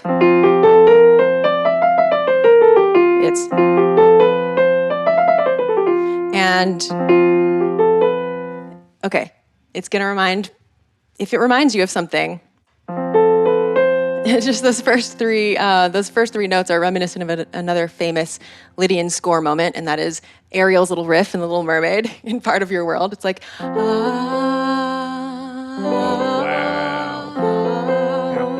And also, if we just go to the Lydian chords, now just to go through all the Lydian stuff, it's dee, dee, dee, dee, dee, dee, dee, dee, dee, and just... Yeah, so many things. Lydian, our friend Lydian. So, just John Williams, like a little kid with like the same 3 blocks. Just you think there's only so many combinations he can put them in, right. And he somehow finds a new way to put them together or rearrange them in a way you haven't thought of yet. That sounds right, but also sounds new. I like to think of like. John, I know this definitely is not how it happened. It's probably a music editor obviously did that crossfade or whatever. But it's sort of like John Williams being like, "Okay, Lin-Manuel, it's my turn. I'm gonna illustrate Rey's inner world now. Just okay, that was cute. No, that was fine. It's time for J-dubs, like yeah, and he's like, Rey's my character. Okay, let me handle this for sure. And do I now want to see the two of them in whatever their version of a like musical rap battle is? Oh, that would be hilarious. That would be a good SNL skit or something. It would. I mean, that's the Ali Frazier Thriller in Manila like of this musical moment. But yeah, it's Williams. It's Williams having layers that I could never have noticed without the help of the show, and also just probably couldn't have noticed because he's working that deep in his his need to find a new way to do something is that strong.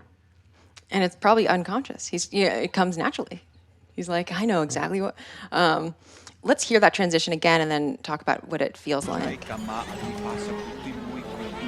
Look at this star. Jump. So I think for me, what that,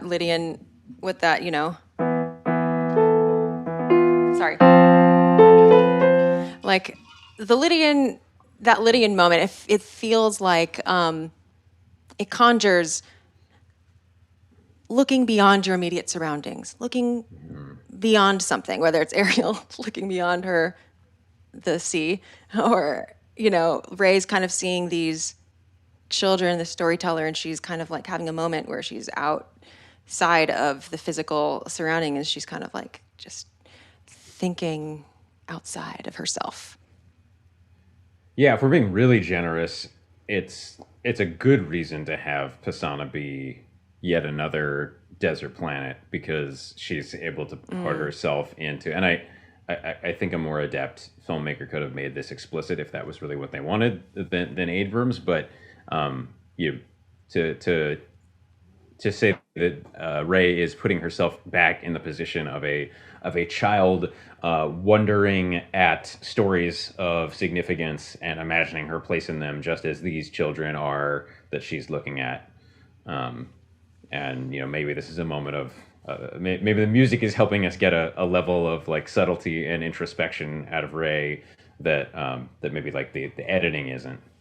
I feel like the music is making it more obvious, and the editing and the dialogue that comes afterward, which I feel is a tiny bit heavy-handed, but a little bit cheesy. But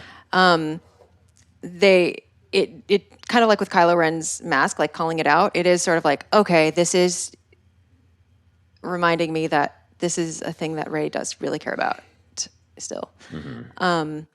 And Ridley sells it. She's just a megawatt. She's like a 1 trillion watt lamp in every one of these scenes. And I think like in this movie in particular, like her movie star power makes up for so much of the challenges of those moments. So combine that with a score that's working well and thoughtfully, and how could you not be swept away by like this person caring for the next generation, having only met them in the moment, and like isn't that such a Rey thing to do, to look at someone vulnerable or in a vulnerable situation and immediately like empathize and think about what that could mean to her, and think about to make a connection there, just as she does with BB-8 when she first meets them on Jakku.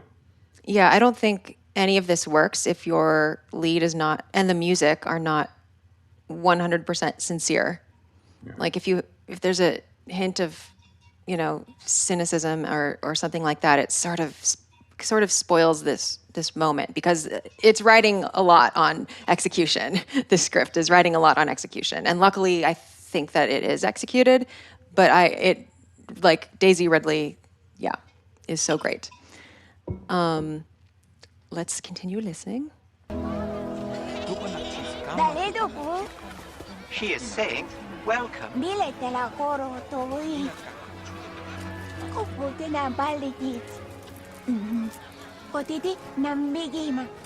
name is Nambi Gima. That's an excellent name. I'm Rey. She would be honored to know your family name too. Now this is Rey's theme. I'm just Rey. Yeah. And then the music is a little bit of a crescendo. And now here we have a little bit of something. We have the music telegraphing something ominous. So, it's a little bit, this little meeting here, it's just a little bit much for my taste, personally. Yeah. You don't think that like there could have been a subtler way to do it than have the sound of her rattling necklace in his hands be like as loud as a gunshot later? Oh, I do like that. Really? No. I think what it is like she would be honored to know your family name too. It's like, oh, sure. Would she? Is that? I mean, maybe it is. Like, it's not, it's the point where, like, I can believe it, but it's also just, like, a very convenient meeting. It's less awkward if you don't have 3PO inserting himself. Yeah, that's true. I mean, talk about something that, like, Han Solo thought all throughout Empire Strikes Back. But it's a... I don't know that I love... I was thinking about this with these minutes. I don't know that I love 3PO's presence here. We get the whole range across the 11 films and all the shows of characters automatically knowing an alien language, and the audience expecting, being expected to just keep up from context, to different kinds of subtitles, to people translating for each other, to 3PO being the human cyborg relations that he is.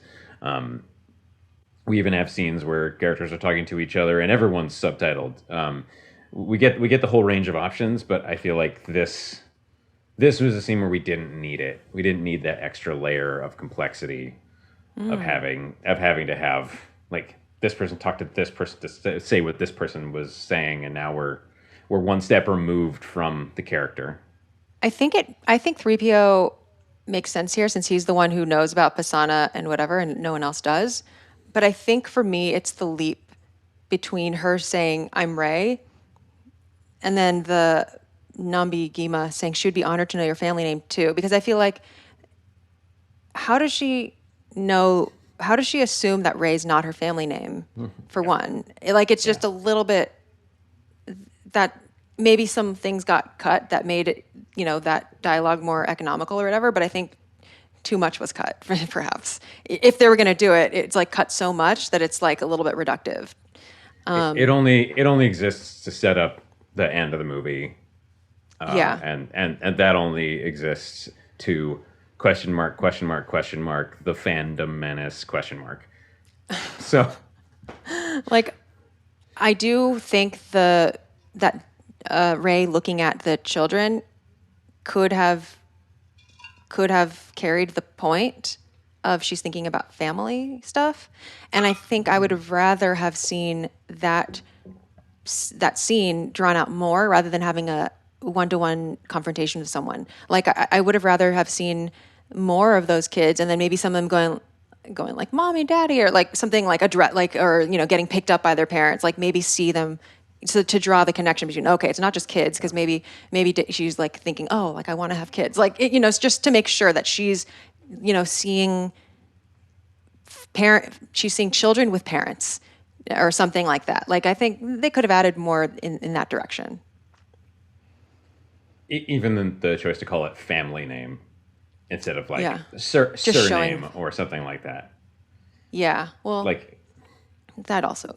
Yeah, it's just the general idea. Like, why would you assume that? Yeah. Anyway.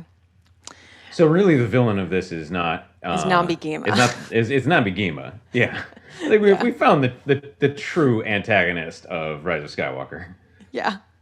That said, I guess like it does /did. Like, I'm probably of an opinion that probably not a lot of people share, but maybe you do, that The Last Jedi, that the Rise of Skywalker doesn't fly in the face of The Last Jedi. I feel like The Last Jedi sets up The Rise of Skywalker to work. I feel like The Rise of Skywalker works because of The Last Jedi. Like, it could have, The Last Jedi works, period. But if it weren't for The Last Jedi, The Rise of Skywalker wouldn't work, because I feel like The Last Jedi gets us, The Force Awakens makes us invested in like Rey's parents. Like, okay, we want Rey to find out who her family is. And then The Last Jedi makes us realize, okay, we don't really care about Rey's family. You know what? I'm going to let go of that expectation and whatever, so that when it does come up in The Rise of Skywalker, I didn't see it coming. Like, I was like, okay, the family isn't an important, like, Rey has already emotionally, it's like psychologically gotten past that to an extent, or is already working on that. So she's already well on her way in therapy through The Last Jedi to understand that she might be her own person and whatever. She's kind of letting go. So it kind of gives her the base for The Rise of Skywalker to work without it being like, oh, this whole time she's been searching for a family. It's sort of like she's let go of her family, and now she gets even worse news that she has not only she probably would have rather stuck with no family than like the worst family. Yeah, I mean, so would I as a audience member. It's definitely worse family.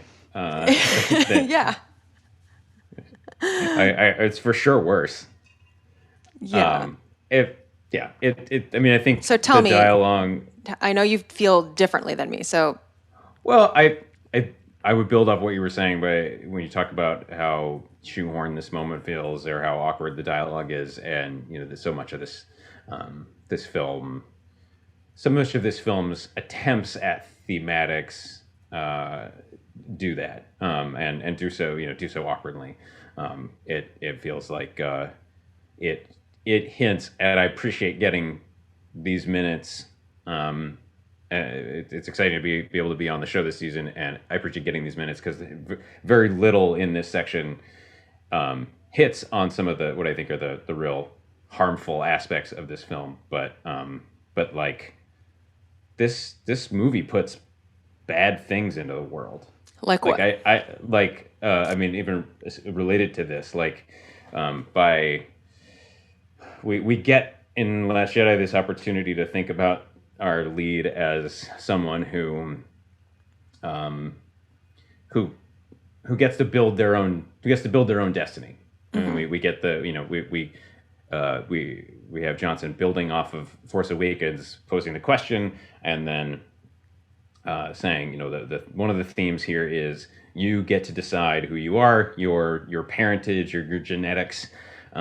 Do not decide what kind of a person you are. And people maybe even place too much stock in bloodlines. And I think that's a pretty admirable message to put out in the world that happens to align with my personal values. This movie going back and saying no, your bloodline matters a lot, feels regressive. And the best version of it is saying that even if you come from a family that is associated with evil, you can overcome that. I think that's the best version of it, but it still spends most of the movie, or spends a good chunk of the movie, putting out the idea that your bloodline matters to your personality at all, which that's a path you can go down that leads you pretty dark places. There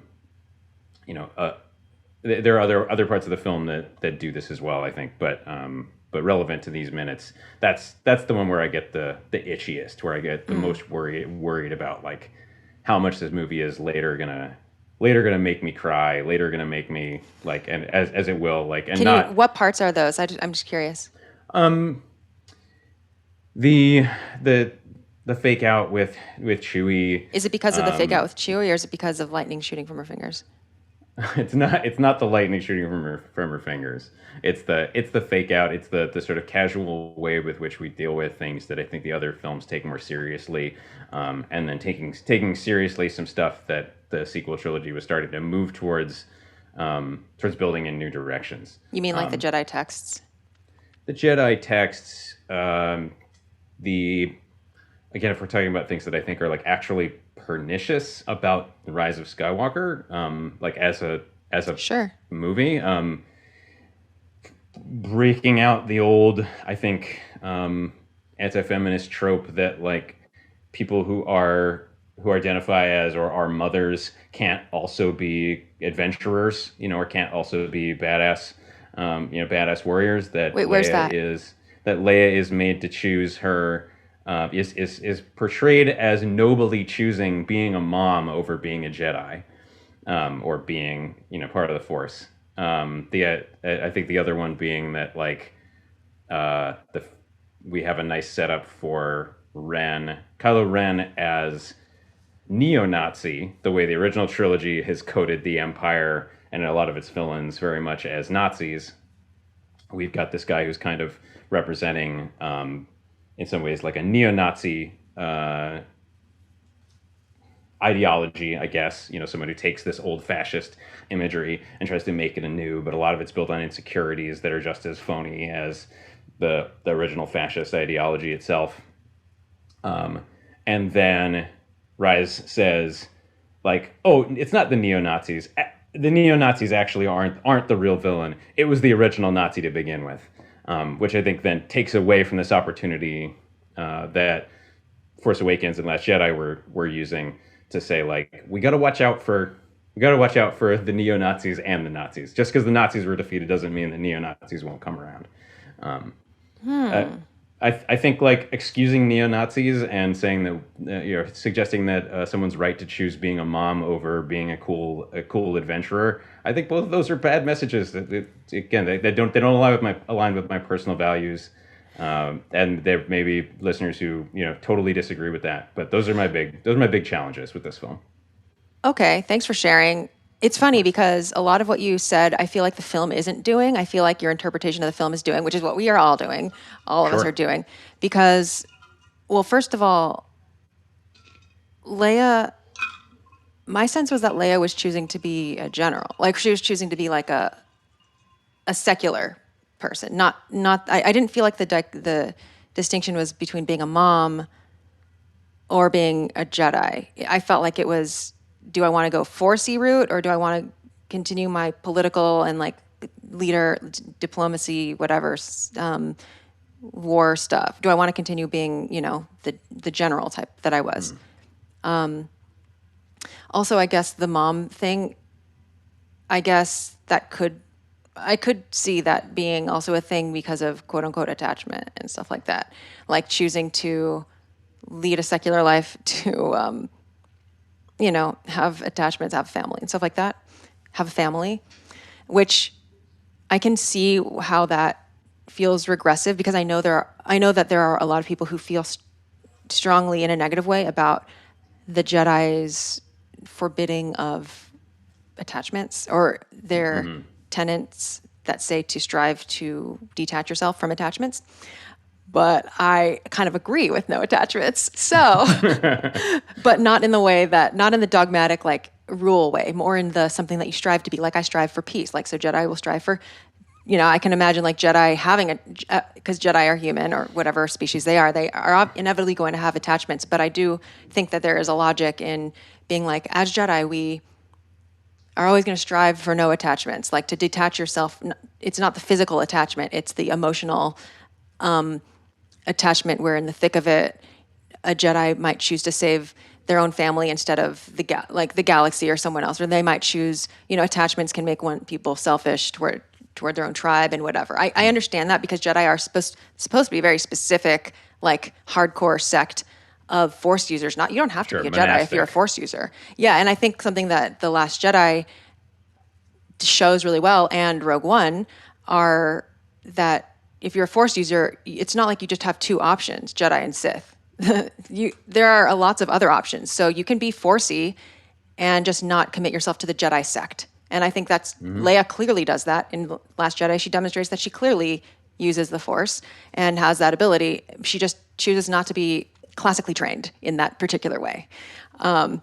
So that's just how I interpret the Leia thing. So I think it's interesting the way that you did, because, like, there's nothing to me pernicious about that choice at all. And I know that other people still find, again, everyone puts their own layers on it. Some people find it overtly, like, great that she chooses not to be Jedi, because a lot of people are like, not everyone has to be a Jedi. Like, it's nice to see someone just be okay with not everyone, it's the pinnacle of success doesn't have to mean being a Jedi. Like, there's a lot of people, like Pete, for example, who, like, when there's people who just are not everyone has, not everyone has to have a lightsaber. That's a main character.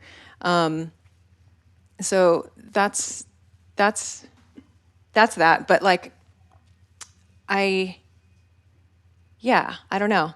There's so I don't disagree with what you're saying. It's just that I didn't interpret it in the ways that you have. So if I had interpreted it the way that you did, then I would agree that I would think it was pernicious, if that makes sense. But I'm just not seeing the grass as the same color as you.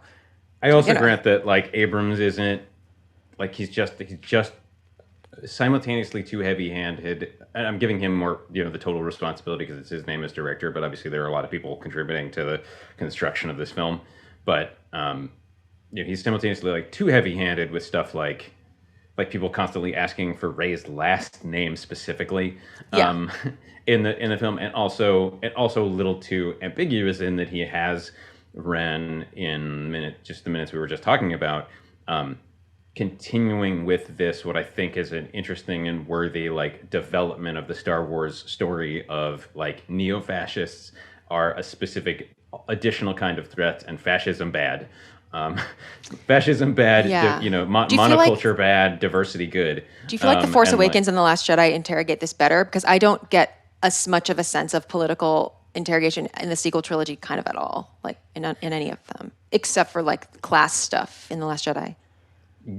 I mean, yes, the sequel trilogy seems less overtly political, but all the Star Warses are pretty. They're all political. Maybe Last Jedi the most of the sequel trilogy, but the beginning of Rise of Skywalker in these very minutes that we're talking about shows that continued like Kylo's need to constantly prove himself in a way that the kind of neo-fascists do. That's a different stripe of fascism from OG Nazis, or that kind of thing. Like it's developed there, and then later on it's kind of not all followed through with. It's muddier in this movie, and I definitely take away these very strong, what I feel like are political messages, that many of them against or happen to be my personal values and what I feel like are the values, the political values or political themes of Star Wars, basically writ large up to this point and even following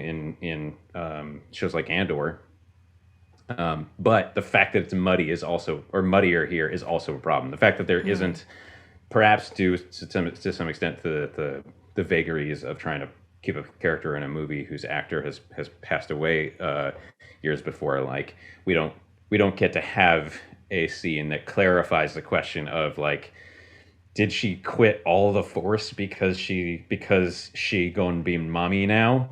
Like because she saw that she was going to be a mother in the Force. To me, the way it's played out makes it look like Leia quits everything to do with the Force, except for in this moment of her near death and explosion in Last Jedi. Like she quits the Force entirely because she sees a future of her motherhood, which then to me makes it seem like, oh, motherhood means you can't be a cool Force user, which all the other movies have set up that being a cool Force user is the coolest thing you can be in Star Wars. And so if you can't be the coolest thing in Star Wars because you're a mom, that's a pretty crappy message to put out to the, huge numbers of people on the planet that can be moms and also deserve to think of themselves as cool people. But there's also no scene where we get what I would love is sort of what I'm hearing in your interpretation that she's saying, well, then I can't be a Jedi. Like, I can't follow this strict rule because I want to live a more complex life that includes being a mother, that includes being a Force user, that includes being a general, that includes being a politician. Yes. Like, I would love to see that made clear so that I can't come away with this other interpretation, because Leia deserves it. Leia deserves she deserves a chance to have her character be that cool. Like, actually, I'm so cool, I'm going to be a Force user and a general and I don't really like parent. No, I don't really like that. I am not a fan of media doing like, women can have everything, like that type of thing. Like, I feel like that sort of like, I think it's realistic to show choices in life. I think it's actually more pernicious when like a female character or someone, is given like, quote unquote, Mary Sued or whatever, is like given so much that it's like, how am I ever going to live up to this? Like, this is like, if I'm not like killing it, like it's almost not realistic, which is why I kind of wish that Rey had more temptation toward the dark side. And I think some people who are maybe parents of like young girls or something were like, no, it's good. You don't want to show Rey going like bad. And I think it would be useful to show Rey going bad, because then you can show how she overcomes that. Not that it's she's possible, like... I've got Carrie Fisher on my shirt right now. It's possible I'm getting a little excited. I also don't want to see Leia become a Mary Sue, but in that way, and it's a terrible phrase as you rightly suggest. But for her to say like, well, I have to give up this being a Jedi so that I can evolve myself as a character or into the person that I want to try to be. Mm-hmm. Even something as simple as that would have been nice, but they had to make do with what they made do with, and what they left was also open to a pretty terrible interpretation, even if it's potentially readable in this other way. And I wish we didn't have it. Fair enough, knowing that that was your interpretation. I mean, yeah, I didn't read it that way at all, but apparently you did, so that's valid. I have a personal story that I'm not going to tell on air because it's not PG-13, or I don't know what rating it is, but it just reminds me of like a friend I had that wanted to be a priest. He didn't become a priest, but yeah, I'm just thinking of these decisions of like, am I going to commit fully to this thing, or am I going to, like you said, live a more worldly, complex worldly life where maybe I can still believe in my faith, but I'm not going to go all in and devote everything to it and then give up like some of my other stuff. Yeah. All right. Moving on.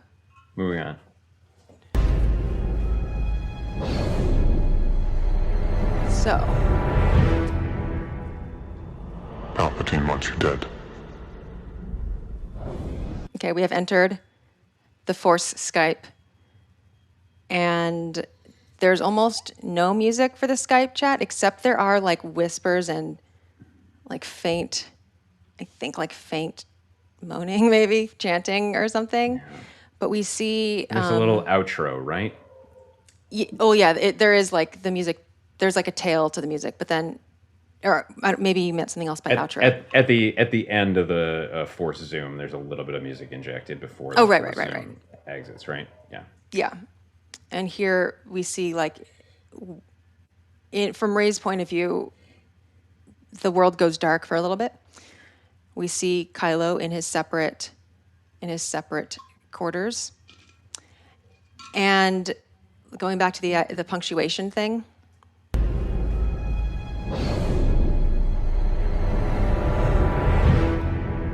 See, we have this little crescendo, and then we have the stab. The stab is right when we get the shot of Kylo. Mm-hmm. So in this set of minutes, we have Kylo enters with a stab with throwing Bulio's head, and he exits with a stab. His entrances are very stabby, like. Yeah, he's Stabby and there's boy. The stab of the like, yeah. So very Stabby boy. Very Stabby boy. No, the editing. The more we talk about these 5 minutes, the more the editing and the timing of cuts with vision and sound are they're so sharp. They're so on point. Yeah, they are. And here, I mean, I was a fan of this Force Skypes in The Last Jedi, which is the one, is the movie that really started it. And I love that. I love that thing, of course. Originated in The Last Jedi, carried on into The Rise of Skywalker. And the nature of these chats are already a little bit more aggressive than they ended up being in The Last Jedi, where they got more intimate. Like now Kylo's on it, very defensive. He's back on his BS. So are you able to notice if there are like difference in the soundscapes between these Force Go-To meetings and the ones in Last Jedi? Like, is there more or less music in these? Like, I couldn't quite figure it out when I was thinking. I don't really notice a trend in the amount of music as of now. Like from what I remember, all of them are pretty sparse on the music because there's so much effect to their voice. That's kind of the main thing. But we also get the sound design from like their respective surroundings a little bit. Like I remember in The Last Jedi, there's like the dripping rain at some point, and here we hear like some, creative sound design stuff happening where it's just like whooshy and stuff. Like let's listen. Palpatine wants you dead. Serving another master? No. Right, they have lots of delay, reverb on their voice. I offered you my hand once. You wanted to take it. Why didn't you? You could have killed me. Why didn't you? Do you hear that chanting in the background? Oh. You can't hide, Rey. Not from me. I see through the cracks in your mask. You're haunted. You can't stop seeing what you did to your father. Yeah, so what are you hearing there? I really love the hints. Like, I mean, I'm puzzled about this question of like what the soundscape of the Force Google Meets is supposed to be, but I also love that I'm puzzled by it, and that there's just a little bit of effect on everyone's voice, but not too much. Like it even sounds like there's a little bit. It's not just the mask effect for Driver, but it's also this additional wispiness to it. I don't know. Yeah, and what the very heavy reverb and delay is doing is like they're in very different settings in their respective lives at the moment, but it kind of brings them into the same. This is not what it is. Like world between worlds, it like brings them to its own separate dimension of where their voice is treated the same way. Like we have a little bit, like we can hear the like the repartee. We hear the like, you know, we hear like a whooshy thing, like when it's the other person's turn to talk or whatever. It's like the echoes of the snaps on Achto. Like there's just it's just a little bit unnatural. It's a little bit off, but it's its own thing. I like that there's this air of mystery around it still. But they haven't become comfortable with it yet. Yeah, and the sound really sells the fact. It really sells this chat. Like, imagine it with like no sound treatment. It's just like them talking to each other. Like the sound lets us know that they are in the same environment, in some dimension, and I also hear. I do hear that like I think I did hear like a little chant in the background, a little humming, but it's hard to pin down, and that's great. That's where it should be. Agreed. It's very creative work, detailed, subtle, etc. Yeah. So something about the nature of their back and forth dialogue is like your turn, my turn, your turn, my turn, which it's sort of like they're playing they're fencing. No, what's a game where like something goes back, like ping pong, or like it's like one of them gets the ball at once and they only get to have one hit each is what it feels like. And I think they feel that too. It's like they're both on the offense or something. Like, yeah. For sure, there's this chess game between them as they can only move this. They can only move one piece, and it's got to be a good move, and it's got to force the other person to think and do something. It's not quite the rapid fire banter of a Han and Leia in the original trilogy or something like that. It's more measured. It's more contentious. Well, they're both on the offense, I feel, or like they're both, because it's not like one of them speaking and the other's being a listener. Like, no, it's like all. One of them asks a question, like Kylo's like, "I offered you my hand once. You wanted to take it. Why didn't you?" And Rey kind of doesn't answer it. She just goes, "You could have killed me. Why didn't you?"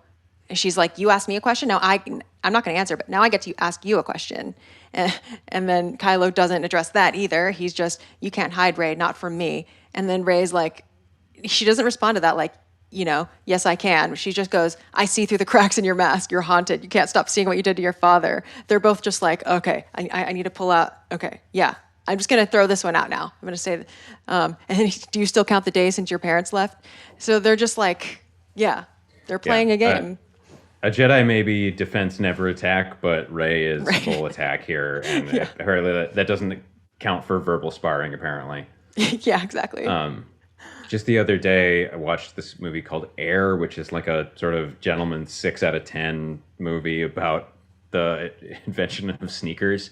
But the one supposedly really interesting behind the scenes thing that they did was they wanted to set up these very, very testy phone conversations between Matt Damon's character and Chris Messina's character, and the director Ben Affleck supposedly did something that had like either hadn't been done in decades or had like just isn't done in modern filmmaking. He built, even though these characters are in like New York and Oregon, he built like the full set and then the full set like right next to each other and had them film their phone conversation live, talking to make sure that it could be as like improvisational and meaty and emotionally like resonant as much as possible. And then obviously like Mike did appropriately. Was it like split screen? The weird thing in the film is that it's edited in the film as though it was a perfectly normal scene. This was just behind the scenes choice when they were filming it, to have the sets in the same building right next to each other, so that the actors themselves could feel that dynamism. But it was filmed sort of like this, the Kylo Ray. But when you're watching it, it may as well have been just like this, where they're they in just have completely cameras on the separate. different. You have no way of knowing, unless you hear this behind the scenes tidbit. You have no way of knowing from a filmmaking perspective. But to some extent, and it's hard to avoid the observer effect here, but to some extent you can kind of feel it. It's so different from this. I'm bringing it up because it's a really interesting thing to like watch and listen to, and maybe it's worth finding that scene on the internet. For you or for some another audience member, to see if can you feel the difference between a pointed chess game that we have here, where they're deliberately kind of not listening to each other or not responding to each other's questions, versus a scene like that where it's the actors are improvising, it's messy, it's sort of it's more of like a wrestling match in the mud and less of a chess game. Yeah, I would like to find that scene. Also, how did it? So in your mind, it felt successful. Like it felt. Yeah, they're absolutely riveting scenes in this, again, otherwise fairly mediocre movie. But it helps that it's two phenomenal actors, but they're going for it in a way that I feel like I don't normally feel. And it's just an interesting stylistic choice. The setup here, I think, is a totally different kind of stylistic choice that I think also really, really works. Yeah, in Air, when they're talking, do they show signs of noticing physical cues from one another? No. Okay, like so they're trying clearly, not to be there like. must have been a wall up or something in between the sets, but they talk over each other. Their faces. You're cutting to a lot of reaction shots, and you are registering the full reaction to every single hint of a word that the other person is saying. As these two characters that seem to kind of loathe each other are contesting with one another. That makes sense. I mean, that's a sensible choice for something that is meant to be a dialogue, not just, a one-sided phone call or something like that, where you can kind of improv your reactions and whatever, fill in the rest later. Yeah. You know what you said, like, I think this works here. It's not how the rest of the movie is. Like, it's a very specific thing here. They're force Zoom meets. But that type of dialogue, I feel, is what bugs me in like The Mandalorian sometimes, or I don't know, even parts of the Bad Batch, but like The Mandalorian, where sometimes I feel it's not that it's everyone being on the offensive. It's just like, it sounds like line, line, line, line, a lot of the time, not all the time, but just like enough of the time to make me go like, oh my gosh, I just like want some like dialogue. And I feel that way in the Bad Batch for sure, especially like sometimes it's like D. Bradley Baker's acting with himself. Yeah, well, Bad Batch, you have a huge challenge because of the same voice actor having to play all these simultaneous roles. Yeah. But like, it's what people were worried Star Wars was going to be, that it was going to be a kind of stodgy or stagey. I see. Is this going to be too up its own butt? And instead, what we got was characters who are messy and talking over each other and yelling over gunfire and all this kind of stuff. So for like, I think we're just finding different ways to say it really works here when you then suddenly do the opposite. Exactly. And then go back to this complicated, well-crafted, nuanced soundscape after. Yeah, I think that's the power of like being in control of your artistic choices, because sometimes when things happen, it's obvious. And like, I can say this musically speaking too. Sometimes when someone makes a choice, it's like they're limited by their technique and range. Like it can't be any other choice. But when if someone can show that like they have like this isn't a choice that they're making. It's not, they don't have to do it this way. It's not always this way. It's just, I think it becomes more powerful. Yeah. And these two definitely show that range. Okay. So continuing. Do you still count the days since your parents left?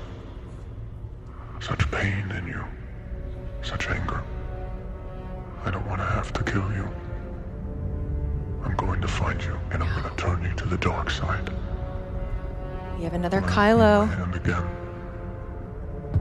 you'll take it. But this is his hesitant theme. That's a lovely undermining or new layer to what he's saying there. Yep. I think his vulnerability and his like insecurity comes out the most when he's talking to Rey, almost in the most offensive way. Like it's like you can like feel him protecting himself or just like being such an insecure like little boy about it. Like he's he's really driving the point home to Rey when he's the one that is like he's more insecure about his family and where he comes from and who he is than Rey is. Right. He projects that onto her for sure. And so like if his main theme is, his aggressive theme is like,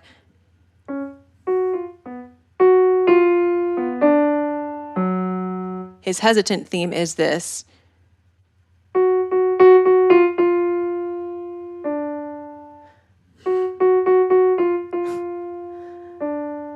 Which reminds me of the Knights of Ren theme.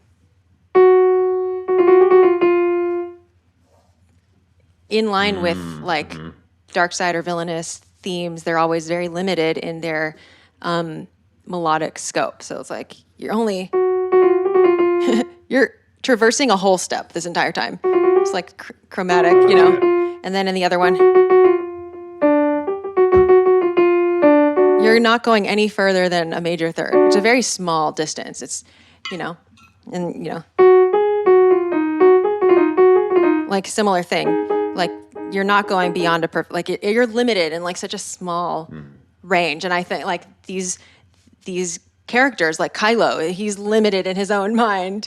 A lot of them, it's fulminating. It kind of works. And this hesitant one, it falls in like in like such a.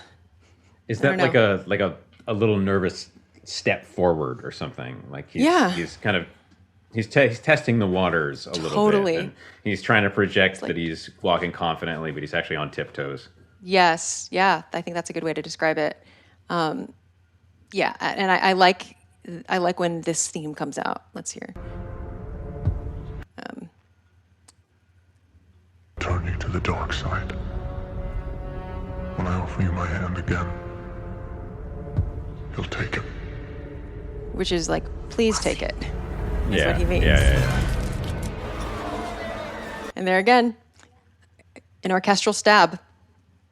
As Kylo snatches the necklace, he's hesitant, but he's like, I have to show my stabby thing. I have to like do something. I have to be aggressive. Huh. He's just, it's that stereotype that doesn't fit with like zoology, but that stereotype of like the beta wolf who's constantly needing to prove themselves, and the fact that they're constantly needing to prove themselves is why they're not the real alpha. Is it like a thing where the beta wolf then like will strike in random times? Yeah. I mean, we don't need to necessarily get into the history of zoology here. It's not necessarily the purview of this show, but the theory, much debated and discussed, being that like the real alpha of the pack, of a wolf pack, to the extent that there is one, is everyone knows they're the alpha, so they don't need to constantly prove their status. Yeah, like the Palpatine. One that is that like Palpatine or Vader, or what Vader it becomes, because even Vader, of course, is subordinate in those movies. But the more you're everyone can see you constantly and randomly or chaotically trying to prove your toughness, the more you're actually showing that you're not that tough. Yes. Yeah, that's a good.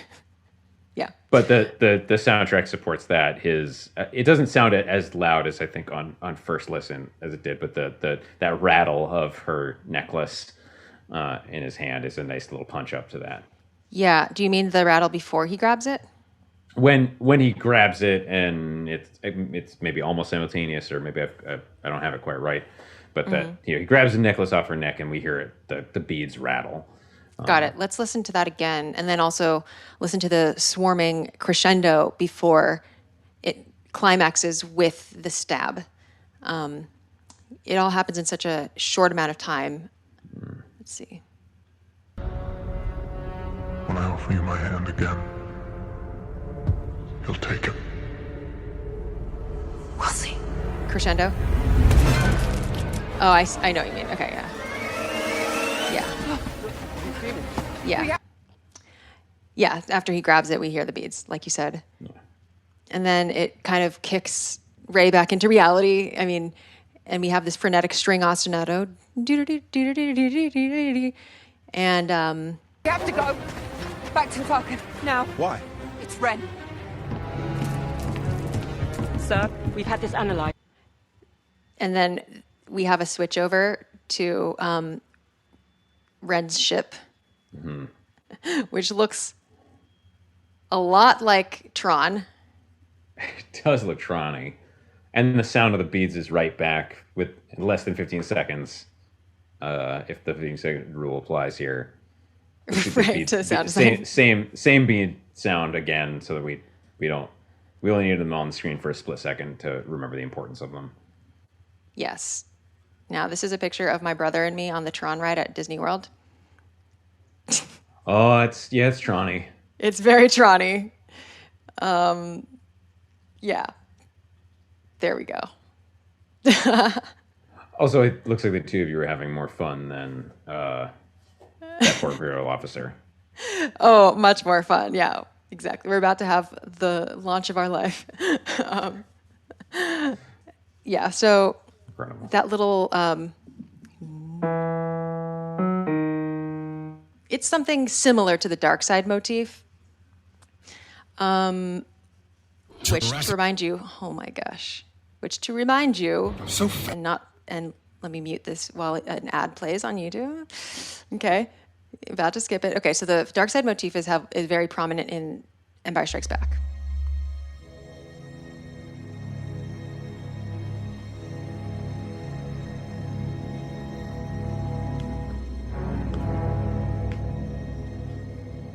So yeah, it's not exactly that, because instead of, it goes, but kind of a similar shape of that. And again, and similar instrumentation. Limited range you were talking about. Exactly. Mm-hmm. Yeah. And Candia is the name of the person holding the beads. And apparently she's going to get... Back to the Falcon, now. Why? It's Ren. Okay, there we go. Sir, we've had this analyzed. There we go. We've had it analyzed. And that's at the minute's end. And Captain Candia is different from Captain Kennedy. Right. Who I had to look perished up. in The Last Jedi, right? At the beginning. Right. Yes. Yeah. Yes. But it's nice that they get names. That's another thing that the sequel trilogy does so well, is give people names that wouldn't otherwise get them, and they're always interesting. Yeah, would they still get names if it weren't for like Wikipedia or the visual dictionary? I mean, yeah, visual dictionaries. Yeah. I like that someone put thought into it, to the point we were talking about earlier about like just put some thought into this stuff, and it seems like most of the folks are. Yeah, I agree. And giving people names kind of makes it more possible for the creators in the other forms of media, like the books and everything, to kind of pick on characters rather than being like, I'm going to put that blonde one in this book. It makes it easier if you're just assigning a label to someone, whether it's TK or whether it's like, whatever, FN2187 or something else. Like assigning a label makes it easier to then reference that character again later. Which is like, I guess, the utility of naming people and even naming things like, when we talk about all these weird combinations of notes and chords and, sets and whatever, Dominic Sewell, if you're watching, like, which is, the utility, even though it seems pointless sometimes, to give like sets of notes, like an arbitrary name, like a fort number or something. It just makes it easier to reference and like, keep track of, oh, this is the same thing, rather than being like, oh, what was that thing that went like, yeah. Yeah, and let people build from there, I think is a great point. I mean, but Tales from the Mos Eisley Cantina is in the room next to the one I'm in right now, and I must have read that thing 3 or 4 times as a kiddo. Building, being excited at building out the idea that these were not just, as I know many of them were, random Halloween masks that happened to be that they were able to repaint or put on a spaceman costume in time, but that these might be characters, and so therefore there might be more characters out there, and this galaxy is interesting and worth exploring, because it's not totally anonymous, but it hasn't been totally filled out, so we can step in and be excited. Absolutely. Do you have anything else to say about these minutes before we get to the theme rundown and the questionnaire? I'm impressed we got to go this long in a Poe Dameron scene without talking about Oscar Isaac's great and subtle performance. Other than that, I love it.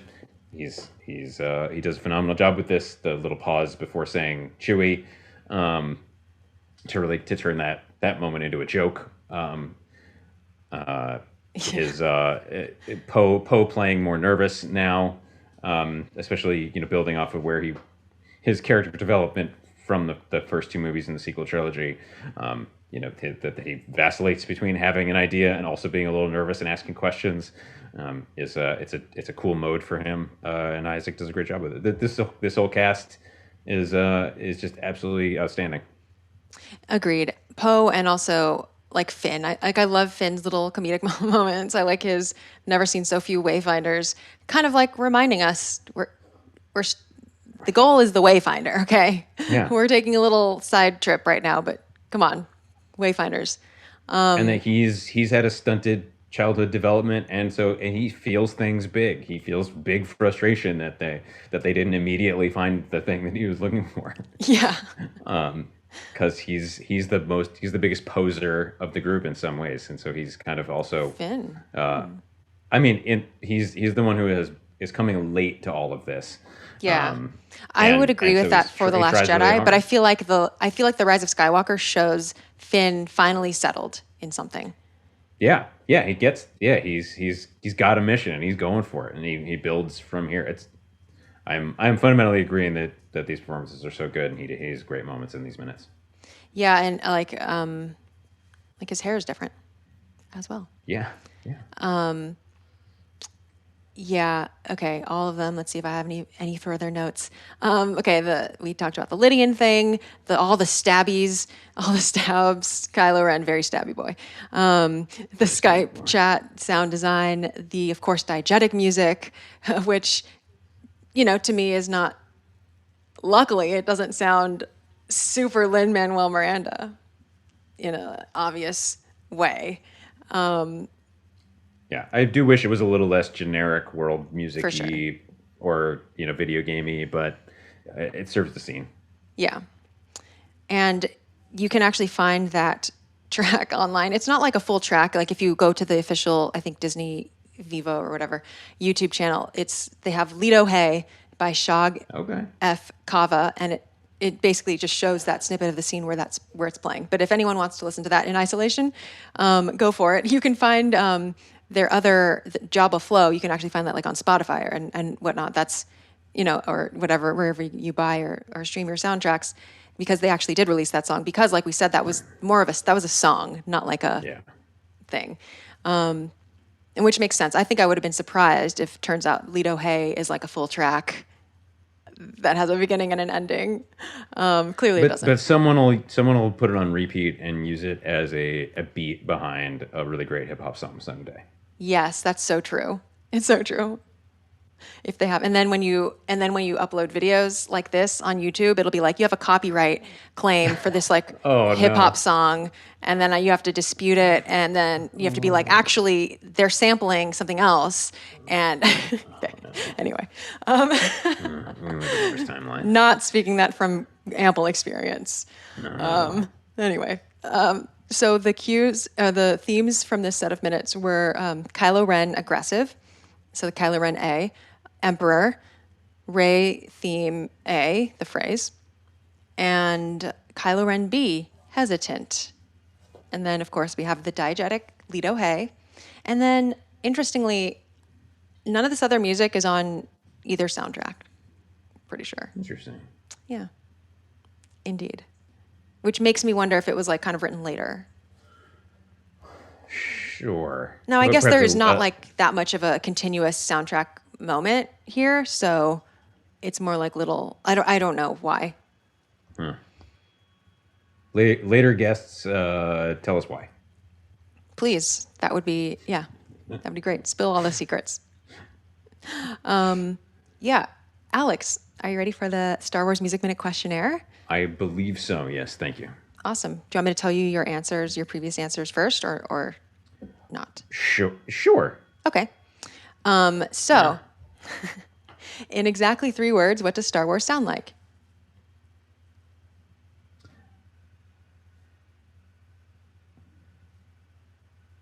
Oh, previously, you said John, Ben, James.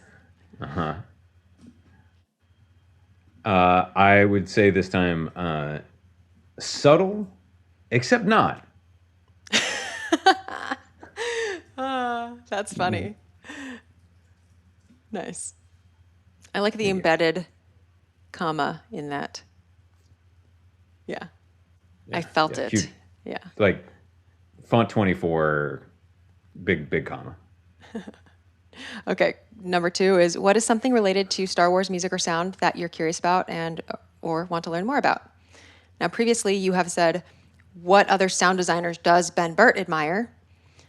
You've also asked, who is on the Foley team and how do they think and talk about Foley? Do they see themselves as sound designers? How do they approach their creative work? Making me feel terrible that we didn't talk about Ben Burtt at any point in this episode either, but fair enough. I spoiled it. I'm really curious with this moment about what the other accent choices are in other dubs in any languages, and truly would love to know more about that. Yeah, exactly. I'm very curious about this too. And I hope someone can shed some light on this. Yeah, someone should join your Patreon and then go on Discord. And Thank you. Talk to us all about it. Yes, we have Star Wars Music Minute channel, Star Wars Music Minute research channel for stuff, Star Wars channel. It's a fun time. I hear there's a Rebel rewatch. There's a Rebel rewatch happening. We have a spoilers allowed channel for when new shows come out. So if you really want to talk about the new Ahsoka episode, without spoilers, you can go to that channel. Anyway, it's a good time. Lots of music, lots of Star Wars discussion. Question number 3. What is a score or soundtrack that you're fond of besides anything Star Wars? So previously you've said Akira, The Harder They Come, and Station 11. Gonna draw a distinction with these two between a score and a soundtrack, and maybe also not, because I'm kind of not sure where the line is, and that's why both of these kept coming up in my mind thinking about this question. One is the score for Spring Breakers, which is a movie that's very challenging in a lot of ways, and I think very beautiful, but I understand it's not for everybody. But it has the most remarkable score. It starts as what seems like a soundtrack of dubstep and becomes this really complex and layered, atmospheric, vibey kind of score. And there is like point and counterpoint throughout the film, and it is absolutely saying something meaningful about the characters and their story. Is the last thing I expected from from a movie where James Franco plays a character called Alien, who's a drug dealer and a bad rapper. So Spring Breakers score / soundtrack, really, really remarkable. I can't stop listening to it. That's the Selena Gomez movie. Vanessa Hudgens. Yeah, sort of. And it also kind of stars like human degeneracy. Like it's not okay. It's a wild bacchanalia. It's like the closest thing to the ancient Roman poem, the Satyricon, that I've ever seen like in modern film. It's wild. Fun. And so that's composed by Skrillex and Cliff Martinez. Yes, Skrillex and Cliff Martinez.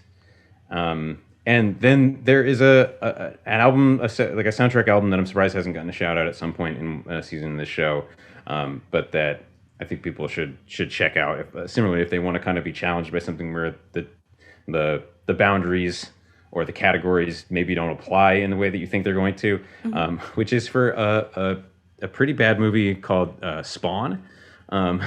Specifically, I want to recommend Spawn, the album, the U.S. limited edition, which has one extra song on it. Okay. There's a music supervisor who had become he's got an interesting biography aside from this, but this guy named Happy Walters was a music supervisor on a few soundtracks that did where he commissioned people from seemingly very different but very popular genres of music at the time to write, 3 to 5 minute popular music songs together. And the Spawn album is like techno folks mixed with some kind of alternative or metal acts. So like one band from one genre and another band from another genre, where I like commissioned to write a song together, and every song is like messy and weird and blended, and some of them like really, really work and some of them kind of don't, but they're all really fascinating. And audience members that are like real heads for this stuff are mad at me for not calling out the Judgment Night soundtrack that he worked on that did this first, or the Blade 2 soundtrack that also did this but came later. But for me, of the three that do this, Spawn, the album, the US edition, that's the one that does it the most interestingly and the best.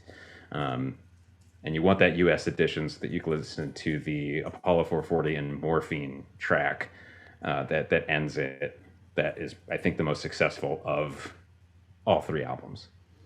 Cool. So the soundtrack is separate from the score in that movie? Like, so yes. The album... Yes. Yeah, okay. Spawn, the album, doesn't contain the score. It contains the music placements. Yeah. Some of which are in the movie, some of which have nothing to do with it other than... Oh, interesting. This guy had a lot of pull and was able to do these albums and convince these artists to collaborate who would otherwise probably never talk to each other. I'm curious how that tied into the movie at all. I mean, I know that other than some of them are like in the movie, some of them aren't. Thematically? Oh, interesting. No, there's no good reason for like there's none of these three movies that have these soundtracks have anything to say. They're not about like people from different worlds collaborating or anything like that. It was just like an excuse to put out a good album. Yeah, I think my suspicion. This is non-legally binding imagination, but is that this guy was doing some kind of mood-enhancing substance a lot at that time and just coming up with ideas. And this was a cool idea, and he found an excuse to attach it to some project and sell it. I'm curious about the Metallica DJ Spooky one track. Yeah, it's wild. It's cool. Wild. Awesome. Well, yeah, that you're definitely the first person to mention that one. Cool.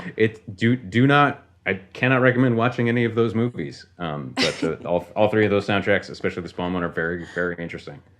Awesome. Love it. Thanks, Alex. Absolute pleasure.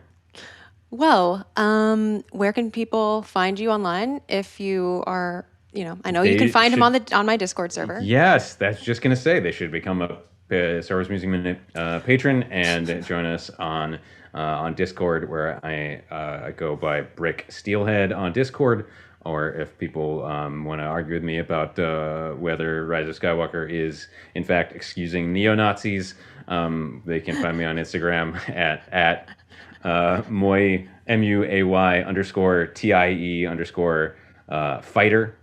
Get it? They'll mostly get pictures of my dogs, but we can argue about the rise of fascism in the modern world, and to what extent Star Wars is feminist. And I appreciate being on the show and getting a chance to talk about this movie that makes me feel all kinds of things, and see the complexities and the hard, incredible, imaginative work that went into so much of its successes. It's always a pleasure to talk to you, Alex. Thank you so much for coming on for not minutes 101 through 105. Maybe I'll have to find another 21 through 25 for you in the future. I'm ready. Yeah. Well, listeners, Alex did all the plugs that I could ever do for myself. So if you want to continue the conversation on a place that is not Elon's Twitter or something like that, join my Patreon at any level, gets you into my Discord server. It's a good place to chat. You know, if you know, you know. And if you don't, you should check it out, I guess. That was not a good way to sell that. But anyway, I'll be back next week to talk about minutes 26 through 30 of The Rise of Skywalker. Thank you so much for listening to Star Wars Music Minute, and may the Force be with you.